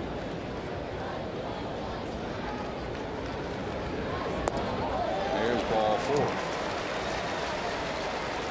So Rhodes gives up a leadoff walk here in the 8th inning. Now time, Reds fans, to give you the answer to today's Red, White, and Blue Barbecue giveaway driver safety question of the game, brought to you by the Ohio Department of Public Safety. True or false, in 2008, Ohio had a higher seatbelt usage rate than the state of Michigan? The answer is false. Last year, Michigan reported a 97% usage rate, and Ohio only an 83% usage rate. Join us again tomorrow for another chance to win the Red, White, and Blue Barbecue prize package from Fox Sports Ohio. Get those seat belts buckled. Here's Dwayne Wise, a former major leaguer with the minor leaguer rather with the Reds. Spent a couple of years down at AAA. Series of injuries, largely hamstring injuries, kept him off the field a lot. He's healthy now, and he's back at the major league level. Of course, this White Sox team missing Carlos Quentin. That's a big bat out of their lineup, Chris. Well, he's always had some problems with some injuries, George, and I think he's nursing a broken wrist, if I'm not mistaken, right now. Plantar fascia. Oh, it's plantar fascia. It was last year that he hit a bat with his wrist and broke his wrist. This year, it's a foot injury. But he is some kind of a talent. 1 ball to Wise, who struck out twice and doubled. He started the rally in the 6th. He doubled, Podsednik walked, and then Ramirez homered to give the White Sox an 8-5 lead. Yeah, what Arthur Rhodes is trying to do is figure out if Dwayne Wise still has that bunt on. He was trying to bunt the last pitch, except the ball came up around his chin. That's a tough one to get down. So he throws over to first base, hoping that Wise gives up his intention.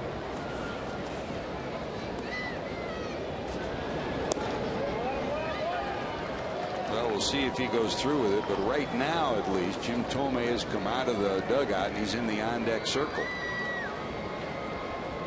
Thome, 2 for 22, 091 against Arthur Rhodes.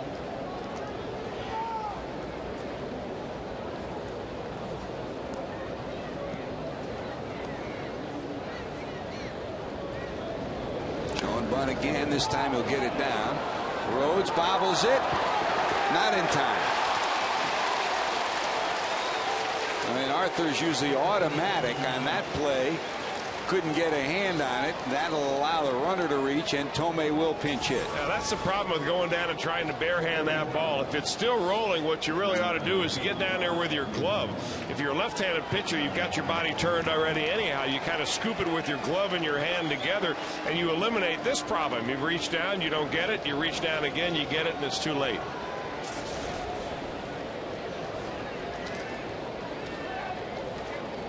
And here comes Thome.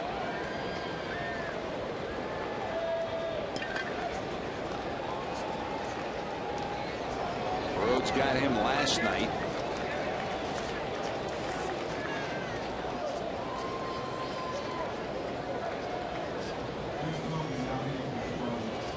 He'll hit in the pitcher spot. Thome came up in the 7th inning, and Rhodes got him to fly out to left field on a 3-2 pitch.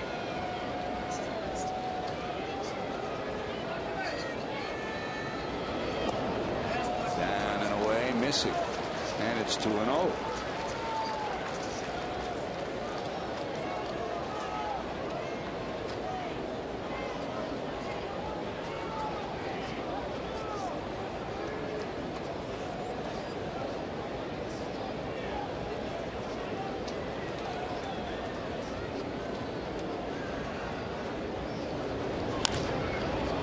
That's down to first, but foul.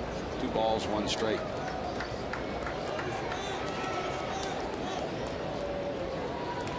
Jim Thome a Hall of Famer in your book, Chris? I don't think so. Heading to 600 home runs. You know, those numbers don't mean anything anymore, George. I mean, that's in no way to insinuate anything about Jim Thome. He's been clean, clear throughout his career. But and I didn't imply that at all. Right.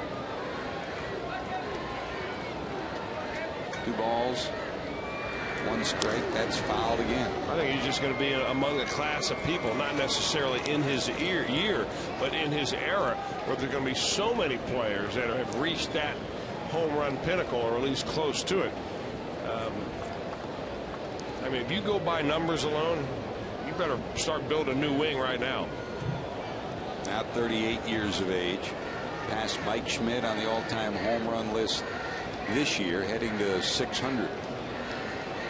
2 balls, 2 strikes. He got him. Well, Rhodes continues his mastery of Jim Thome.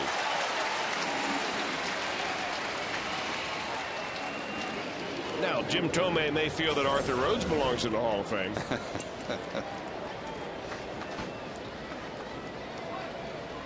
Well, the good news is Thome gets in a bat. The bad news is 2 nights in a row without the DH here in this series. He's got to come up against one of the toughest left-handers he's faced in his career, and both times Arthur wins the battle.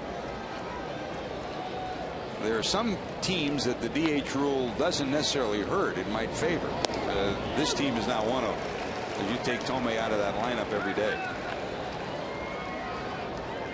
Here's Podsednik in the leadoff spot. He's been productive. He flied out, singled, homered, his second homer, and then walked in the 6th and scored on the homer by Ramirez.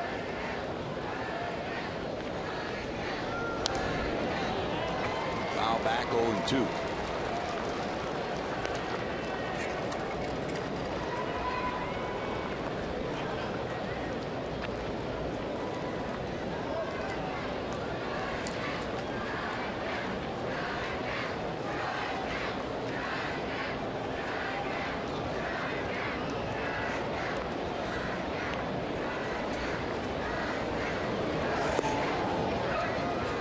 Down and away, and it's 1 ball and 2 strikes.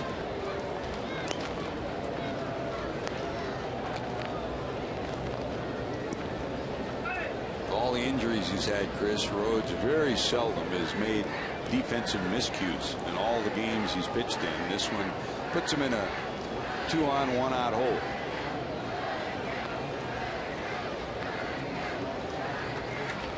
And I'm wondering if this might be his last batter. With Alexi Ramirez coming up next. Of course, he hit the home run, a 3-run bomb off of Cueto last time up. It could be that Jared Burton will get the call from the bullpen. Burton has been warm, is ready. He's been loosening for a while. Ramirez on deck, 3 for 4 already, 2 singles and a homer.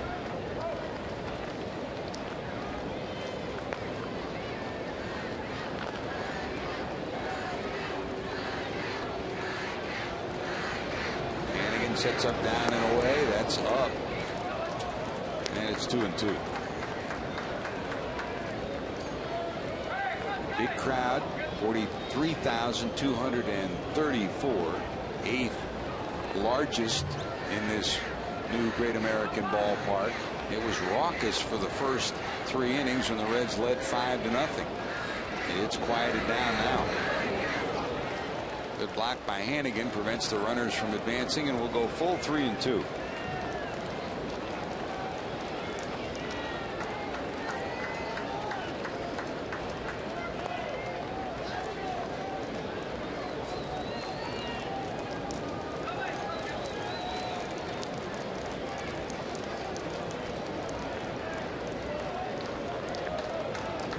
Beckham walk. Wise reached on the air. That's a base hit into right. Here comes Beckham. Here comes the throw. It will be not in time. A run scores, and it's 1st and 3rd. Beckham got a great break, never broke stride. Jeff Cox sending him at 3rd. The throw up the line a little bit. Well, a couple of strange things have happened to Arthur Rhodes in this inning. Number one, he made an error, which rarely ever happens. Number two, he gives up a base hit to a lefty right here. Good running play by Beckham as he led the inning off with a walk, and even an aggressive play by Jay Bruce, not enough to get the runner at the plate. So Dusty's out. That'll be it for Arthur. While the pitching change takes place, we'll take time out for these messages. You're watching Reds baseball on Fox Sports Ohio.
Ford dealer and the Ford F-150 2009 Motor Trend Truck of the Year. By Aflac, we've got you under our wing. And by your Cincinnati Northern Kentucky Honda dealers. Visit mycincinnatihondadealer.com for current offers.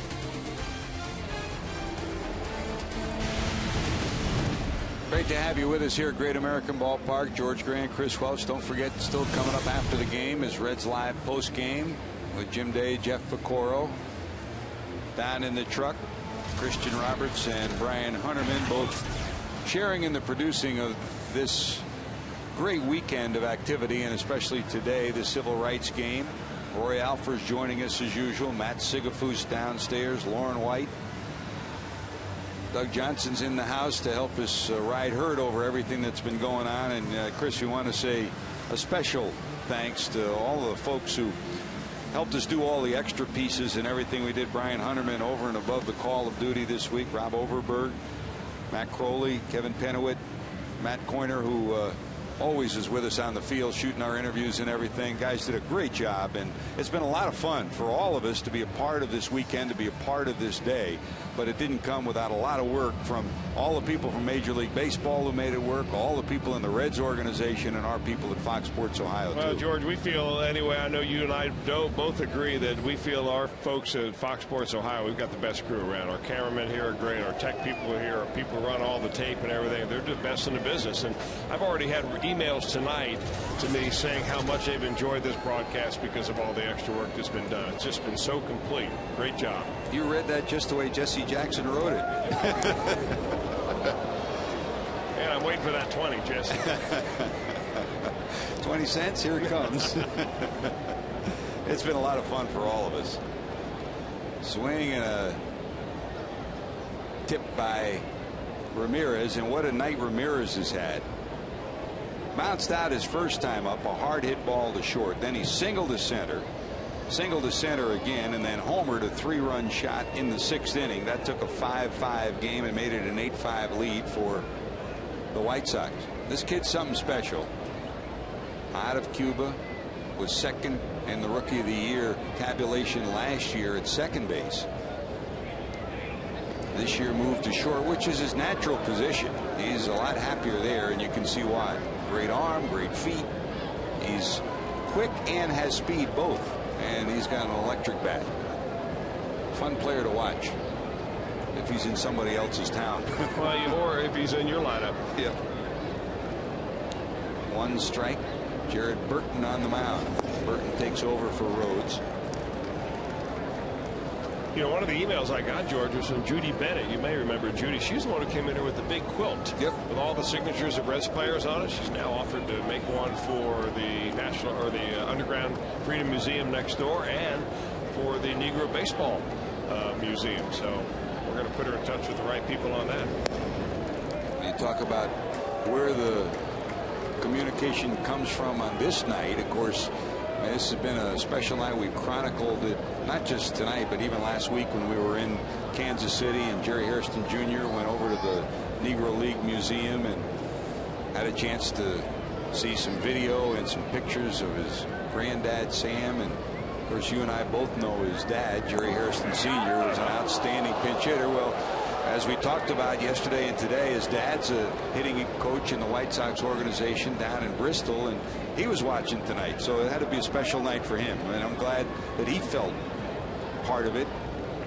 We wish you were here, Jerry, but thanks, and we're happy that you enjoyed it. Well, we have a big audience tonight, George. Of course, we got the American Forces Network. We have Fox Sports South and Fox Sports Ohio. Down to third. That's a fair ball. That's going to get another run in. Rounding third, staying there. It'll be second and third now, and Ramirez has his 4th hit of the night. 2 singles, a double, and a home run, and Dusty's saying, where am I going to get an out here somewhere? Boy, it looked so good for so long there for Dusty Baker and his crew. They were leading 5-0 going into the top of the 5th, and ever since they came back and made it a 1-run ball game, the White Sox have come back and struck again. Right inside the line, Ramirez hits that ball, and he plates one and puts runners to second and third, so it's not over yet. Still only 1 out, and here comes Pierzynski, who homered back in the 5th. And as you saw, it was a good job by Dickerson, because with Podsednik running, he had visions of trying to score, and had not Dickerson picked it cleanly off the wall, they would have sent him. Pierzynski tonight 1 for 4, flied out, struck out, homered to tie the game at 5 in the 5th, and bounced back to the pitcher in the 6th.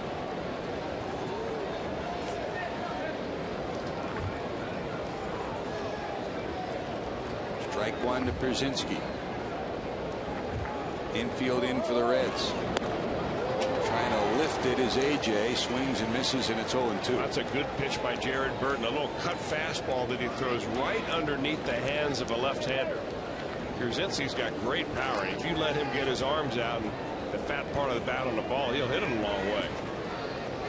You aim right underneath his hands, and that's the spot that Burton hit. 0-2.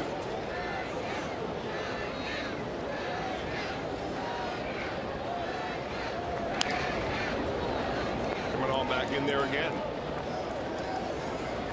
You don't always look for a strikeout, but that's what's the bill of fare right now for Jared Burton. All Konerko on deck.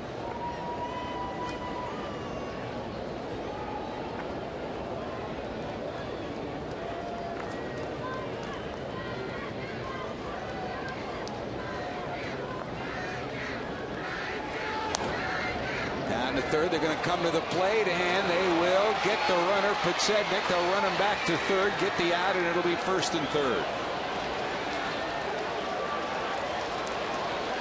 Now there's a confusion as to who is out. Did Ramirez leave the bag? No, yes. What happened was that he thinks that, I think that Podsednik got back to the bag in time. They tagged both of them. Well, he wanted to tag Podsednik on his way back to third. Podsednik beat the tag to third, and by the time Hernandez actually tagged, or Hannigan actually tagged him, he was on third base. He didn't tag him there. He didn't think, at least the umpire didn't call him out, so he tags him there. Now you tag Ramirez. Ramirez is the second guy to the bag, so he's the one that's called out. Good, and here's a great job by Hannigan, because he tags both runners. That's your job right there. Tag both and let the umpire figure it out. Whoever gets to the bag first owns the possession of the bag, and the preceding runner has possession of that bag. So, And it looked as if he did tag him before he was heading back. But appeared that way. If that was the case, Hannigan never argued it. He ended up tagging both, and they end up with a runner at first and third. Hey, Hannigan's pretty fast. He stayed pace for pace right there with Petsednik. So it's a 5-2 put out. And now with 2 away, Burton can get out of this jam if he can get Konerko. 0-2. We've seen a little bit of everything tonight, haven't we? We've seen a lot of things we haven't seen in a while. We've seen the Reds score 7 runs. And back-to-back nights of 11 hits. 11 last night, 11 tonight. And with Johnny Cueto on the mound, you figured you're in pretty good shape. But now it's 14 hits and 10 runs for the White Sox.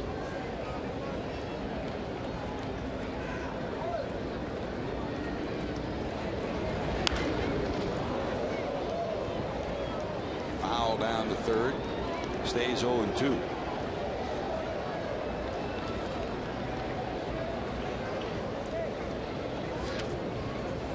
Again, if you're just joining us and didn't get the news earlier, Alex Gonzalez placed on the disabled list before the game tonight. Bone chips in his right elbow. He'll be operated on this week by Dr. Timothy Kremchek. Arthroscopic surgery. Expect him to be out 4 to 6 weeks. Swing and a miss. Burton gets the out. But the White Sox get 2 more. It's back to a 3-run lead, 10-7. What a week for Jerry Hairston Jr. and the 3 gen.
Outstanding defense. The White Sox have committed 4 errors, but that guy down at second, Chris, he just amazes you night after night.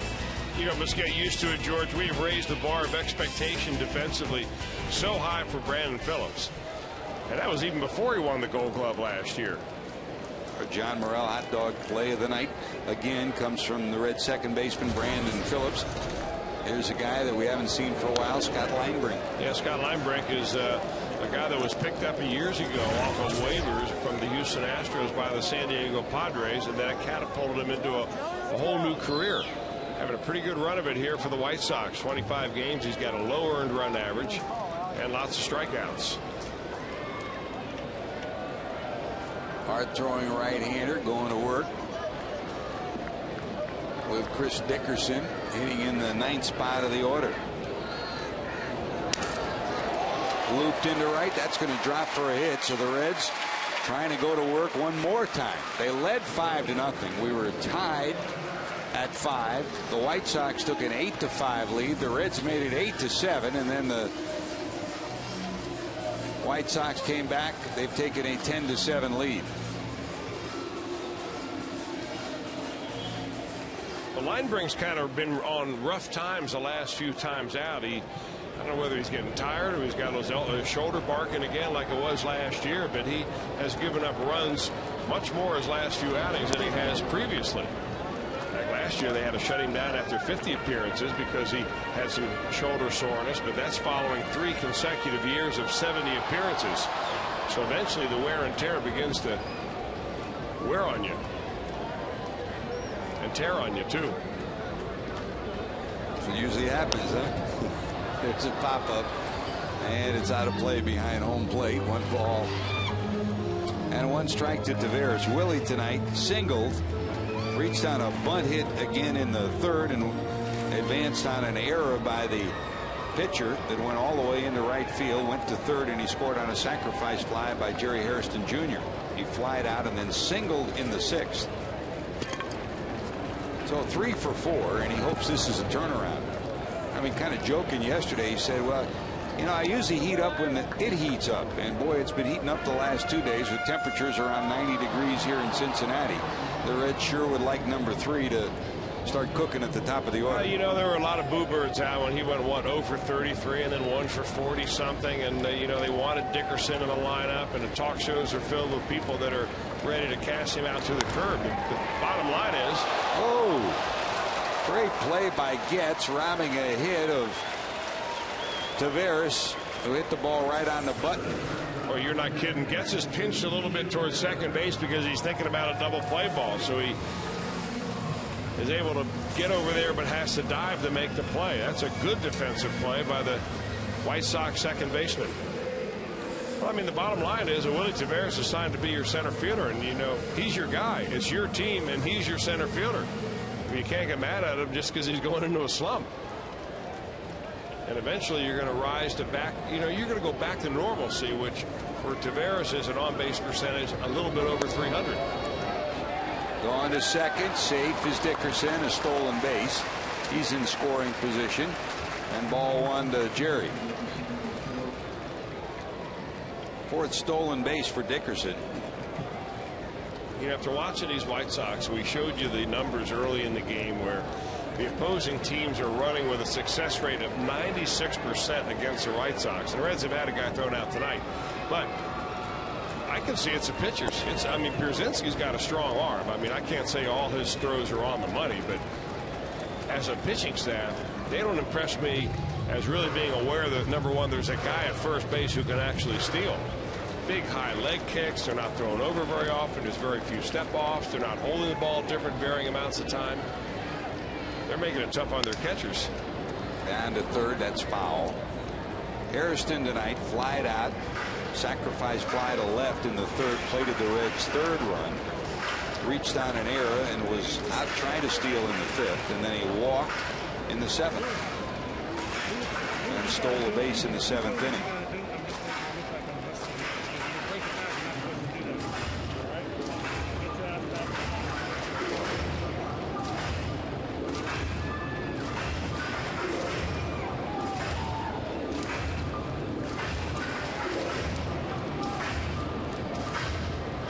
Of course, we've talked about the Reds' injury problems at the major league level with Wilkin Castillo and Danny Richard coming back up to the major league level from Louisville. The other part of the story is the minor league story. We talked a lot about Yonder Alonso. And that bat slips away again, so he's going to go back to get some more pine tar. Alonso breaking the hamate bone on his right hand. He'll be out for probably 6 weeks at least, depending on how he comes back. That is a very common hitting injury. Yep. And then Juan Francisco was another big hitting prospect for the Reds at Carolina. Left last night's game with a right hamstring strain. And the hope is that that's not going to be serious.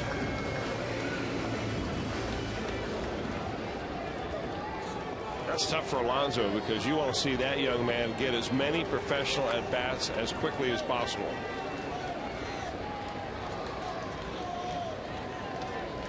Here's Brandon trying to get something going. This one rolled to the right side.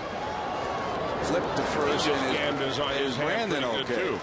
Is that same thumb?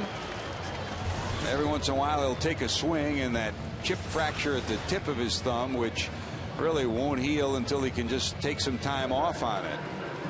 He's writhing in pain, and he pulls that thumb again. So for Brandon Phillips, he's retired, and that is the right hand, so it's likely that thumb one more time. It's almost like he re-breaks it. You know, baseball and the civil rights movement, a roundtable discussion took place yesterday afternoon at the National Underground Railroad Freedom Center. The roundtable was moderated by Harvard Law professor Charles Ogletree and featured 7 distinguished panelists. Here are some of the excerpts of that discussion. This is the year that America has its first African-American president, Barack Obama. So this whole question of bringing about diversity across the board, whether it was in employment, whether it was in education, always included athletics. And baseball was at the forefront of it. And being black, born in Tennessee and growing up in Indianapolis, I just thought it was a norm for things to happen, that you couldn't ride on the bus to go down to Tennessee to see my grandparents. You had to ride in the back of the bus, and you couldn't stay in certain hotels and whatnot. But I just felt that it was a challenge to me because I never forget one teacher told me once that there's only like 2 ways to go. You can't succeed or you can fail. And so it's up to you to decide what you want to do. I've always felt like, as I look back in the unique time that I've been able to grow up in, sports has been that road or that bridge that has really opened the floodgates to conversations like this, to open doors in racism, whether it's Bear Bryant having black athletes play in Alabama and being able to break that segregation barrier. I've always felt like sports have been that intricate part. I always say to our white brothers and sisters that there are things you can do because you see the same things I see. You may not see them the same way through the same lens, but right is right and wrong is wrong. And I think we're all old enough to see what's right and what's wrong. We just need to do the right thing for the right reasons all the time. Farmers Insurance is a proud sponsor of the Civil Rights Game on Fox Sports Ohio. Well put, do the right things for the right reasons all the time. Sometimes easier said than done, but that really is the essence of what this weekend is all about. Glad to have you with us, George Grant, Chris Welch, our entire crew here at Great American Ballpark. Danny Richard comes in at second. Brandon Phillips has exited, and we'll try to find out more, Chris, but it looked like he got another stinger at that right thumb. He was holding the right hand. You know, George, the bottom line is that the tip of that thumb is still broken. It's got a little hairline fracture on it, and they told him that as long as you play, you're going to risk hitting it again and again, and then essentially not letting it heal completely until the season's over. He said, well, you're not going to get me out of the lineup.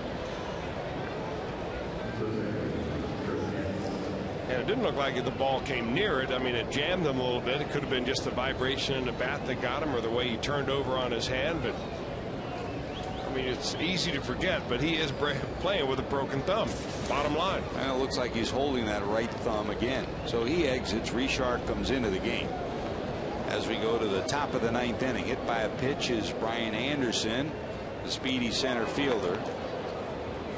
And Burton will deal to Chris Getz.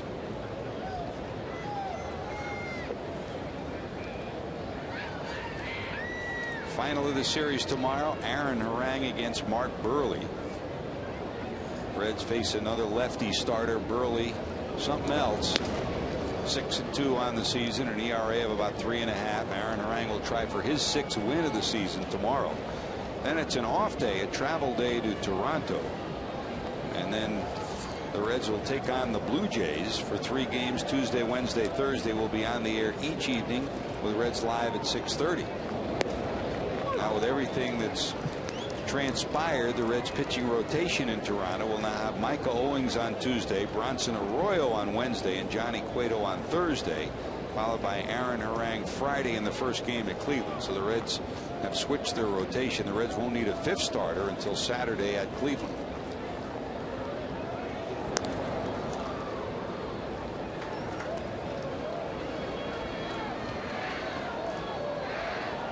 On the scoreboard today, the Cubs came back, beat the Indians 6-5 in interleague baseball. Baltimore 6, Philadelphia 5. Florida beat the Yankees by a final of 2-1. Big swing and a miss.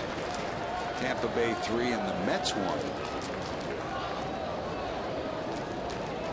And Washington beat Toronto by a final of 5-3.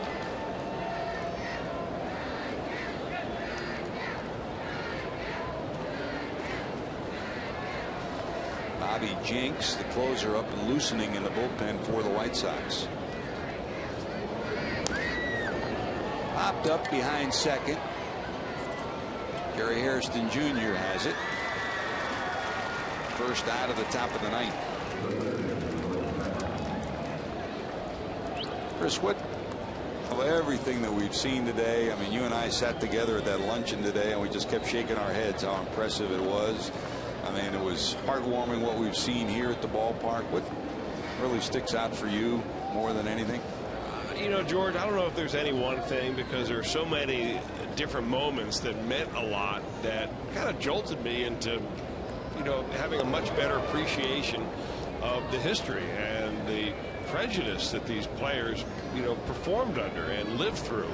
And I think that the luncheon had a lot to do with that. I think just talking to some of the guys that were there before the luncheon, you know, before the formal activities began, really hit home a lot. And it was just very impressive to see the 3 honorees sitting up there together on the stage. And all I could think is, wow, what heavyweights.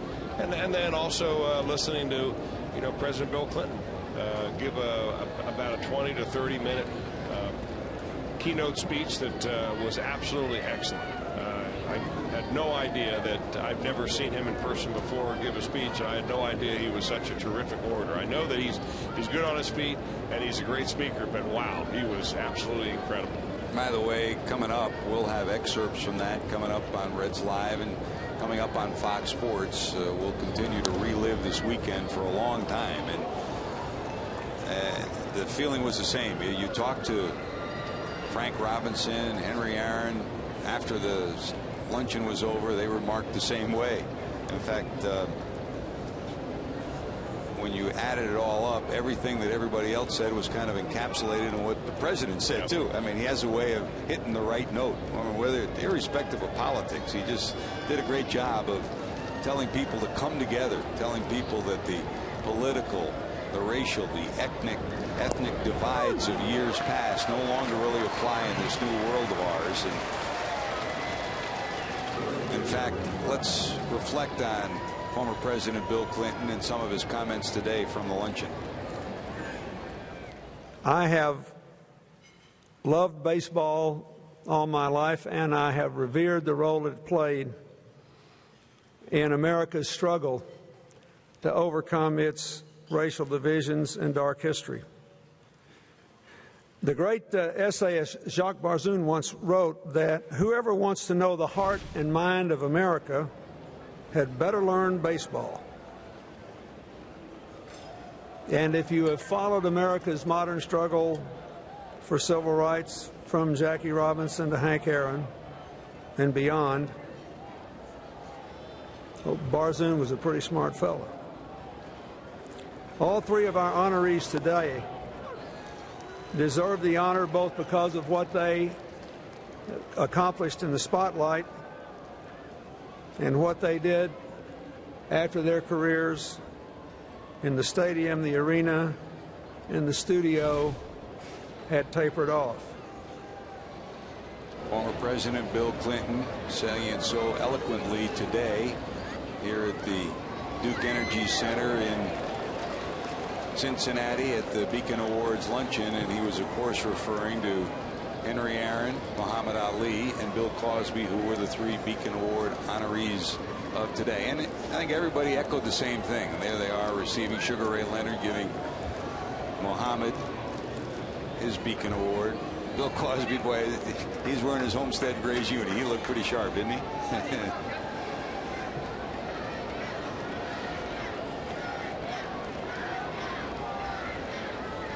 Remarkable day here in Cincinnati. There goes the runner. 0-2, slapped into right. That's a base hit. Bruce's throw will come in on 3 hops. It will not be in time. It'll be first and third. The White Sox continue to rat-a-tat-tat. Another base hit here in the 9th. That puts runners at first and third. 15 hits on the night.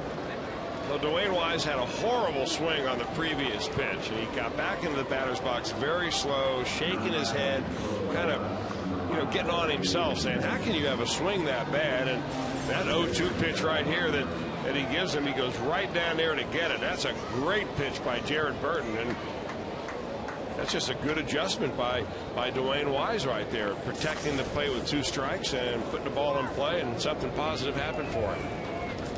Nice young man. We got to know him a little bit when he was at the Reds, George. Really nice young man. Never really was healthy when he was here in Cincinnati, and especially at AAA as well. Getting a chance to play and doing the best with it. Let's hope that base hit doesn't amount to anything more than just a base hit for him.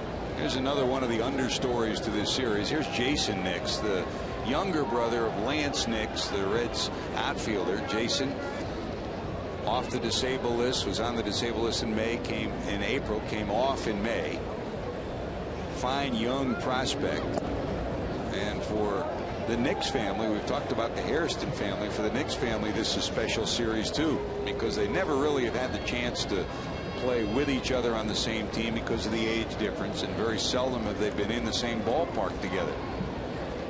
Jason, fine prospect, real competitor, another member of our USA Baseball national team. Here's a check swing down to the pitcher Burton. He flips to first. That'll do it. But it's last roundup time for the Reds. They've got 3 to make up. 10-7. The White Sox lead it as we go to the bottom of the 9th inning. And we'll keep it right here as we reflect on what this has meant to the people in Cincinnati. Our Beacon Awards winners were on stage on this day. On stage at the Duke Energy Center, Soledad O'Brien, the MC for this afternoon's festivities. Aaron, Ali, Cosby, special day for them. Charles Ogletree from Harvard at the round table yesterday. And hey, how can you do anything but honor the memory of Chuck Harmon, who still is with the Reds, so much a big part of what Reds baseball means in this day and age. That steely-eyed look and a big smile, just like the big smile of Tony Perez. And that round table brought up a lot of moments. Bill Clinton did as well, speaking today at the Duke Energy Center, telling all of us to pull together, just like Jackie Robinson did. And then back to the ballpark tonight for the Civil Rights game, complete with memorable festivities, including a flyover that just resounded here at Great American Ballpark. At Fountain Square, the new initiative, Want to Play, try to get kids back into baseball, was so much a part of this day as well. And the Hairston family, Jerry Hairston Jr. looking at his granddad Sam. And there was Frank Robinson being picked up by his buddy Tony Perez, scooping one out of the dirt on the first pitch of this night. Special night, a special day, the Civil Rights game here in Cincinnati. A remarkable day, and this franchise is the oldest franchise in the history of the game of baseball.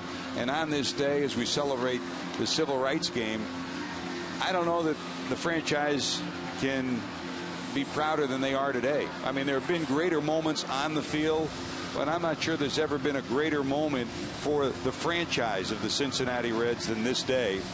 And kudos go to Major League Baseball, to the Reds and Bob Castellini and Phil Castellini, to the players, to the city of Cincinnati. And as everyone echoed, Chris, at the ceremonies here and at the Duke Energy Center, no, work is not done. We all need to band together to work harder to make the game better and make the country better. But George, you know, as an observer, I can tell you that since the Castellini group took over the Reds, controlling interests of the Reds, that they have completely transformed the way the Reds do business.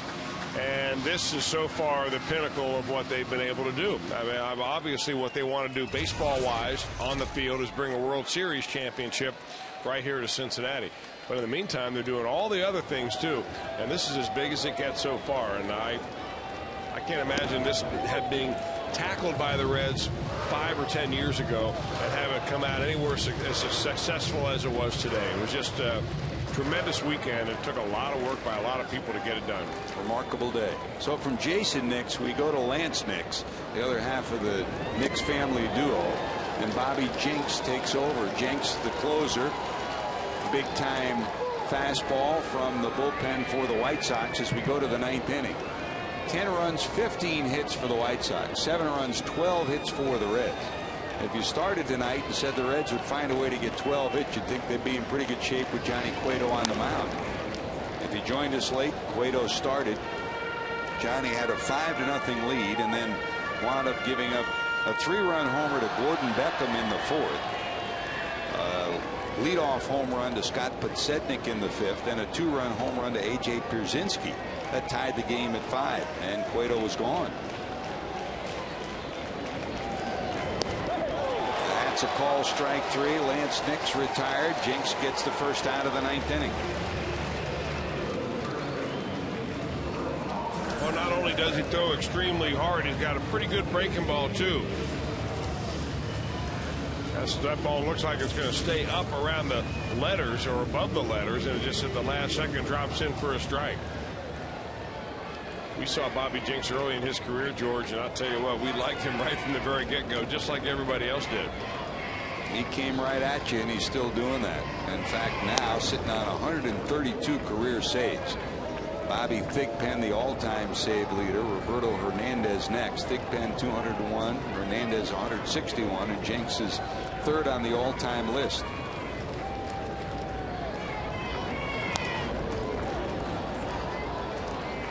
$15 saves this year.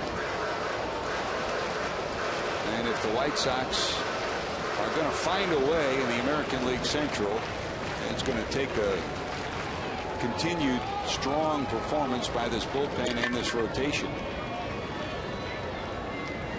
And hey, they're in about the same boat that the Reds are in. No reason why, if they keep hanging around, they can't make it a race in the second half. On the scoreboard, Cardinals a winner 7-1 over Kansas City tonight. Houston beat Minnesota 6-5. Detroit did beat Milwaukee the final 9-5.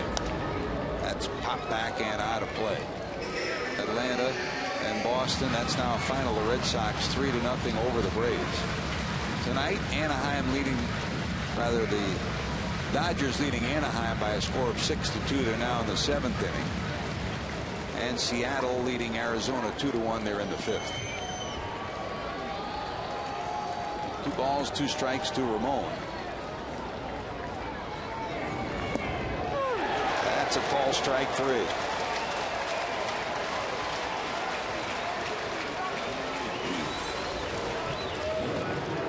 There's a slider grip from Bobby Jenks. Got 2 strikes on the hitter, and here's the way it breaks.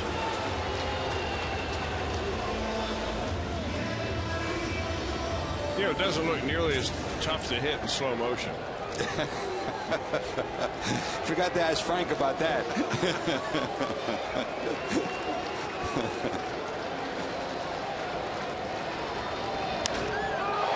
Here's a big swing by Bruce. That's going to be long gone. Halfway up the moon deck and right. Jay Bruce, homer number 17, his second hit of the night. And the Reds are back to within 2.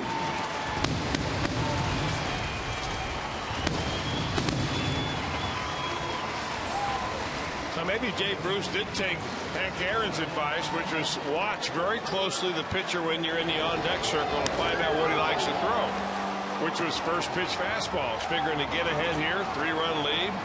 pump a get-ahead heater in there, and Jay Bruce says, I'm going to do the same thing that Paul Konerko did last night to Francisco Cordero, jump all over it and line it on out of the ballpark.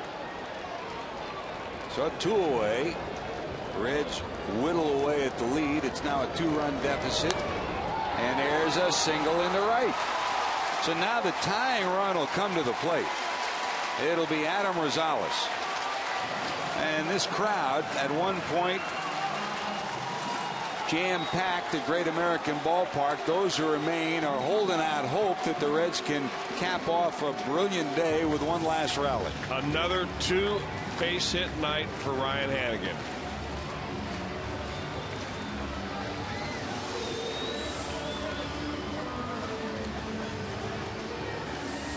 Rosales on this night, line to left, fly to center, and 0 for 4 night thus far. He's going to need to turn it up if he's going to get more playing time.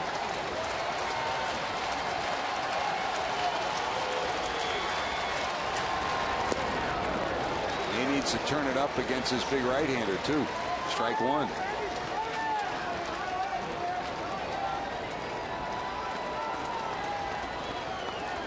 Adam digs in. Hanigan off first. Down and away.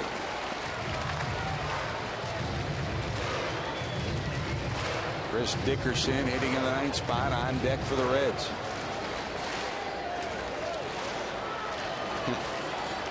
He's entertaining, to say the least.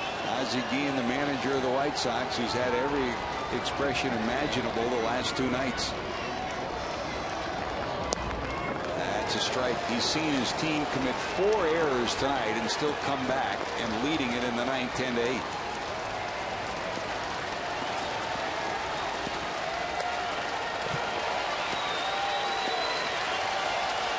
One ball, 2 strikes. Rosales digs in against Jenks. They got him. Yep, he gets it up there in the 90s, but he'll buckle you with the breaking ball. He locked up Rosales, and Bobby Jenks will close the door here in the 9th. 10 runs, 15 hits, 4 errors for the White Sox. 8 runs, 14 hits, and an error for Cincinnati.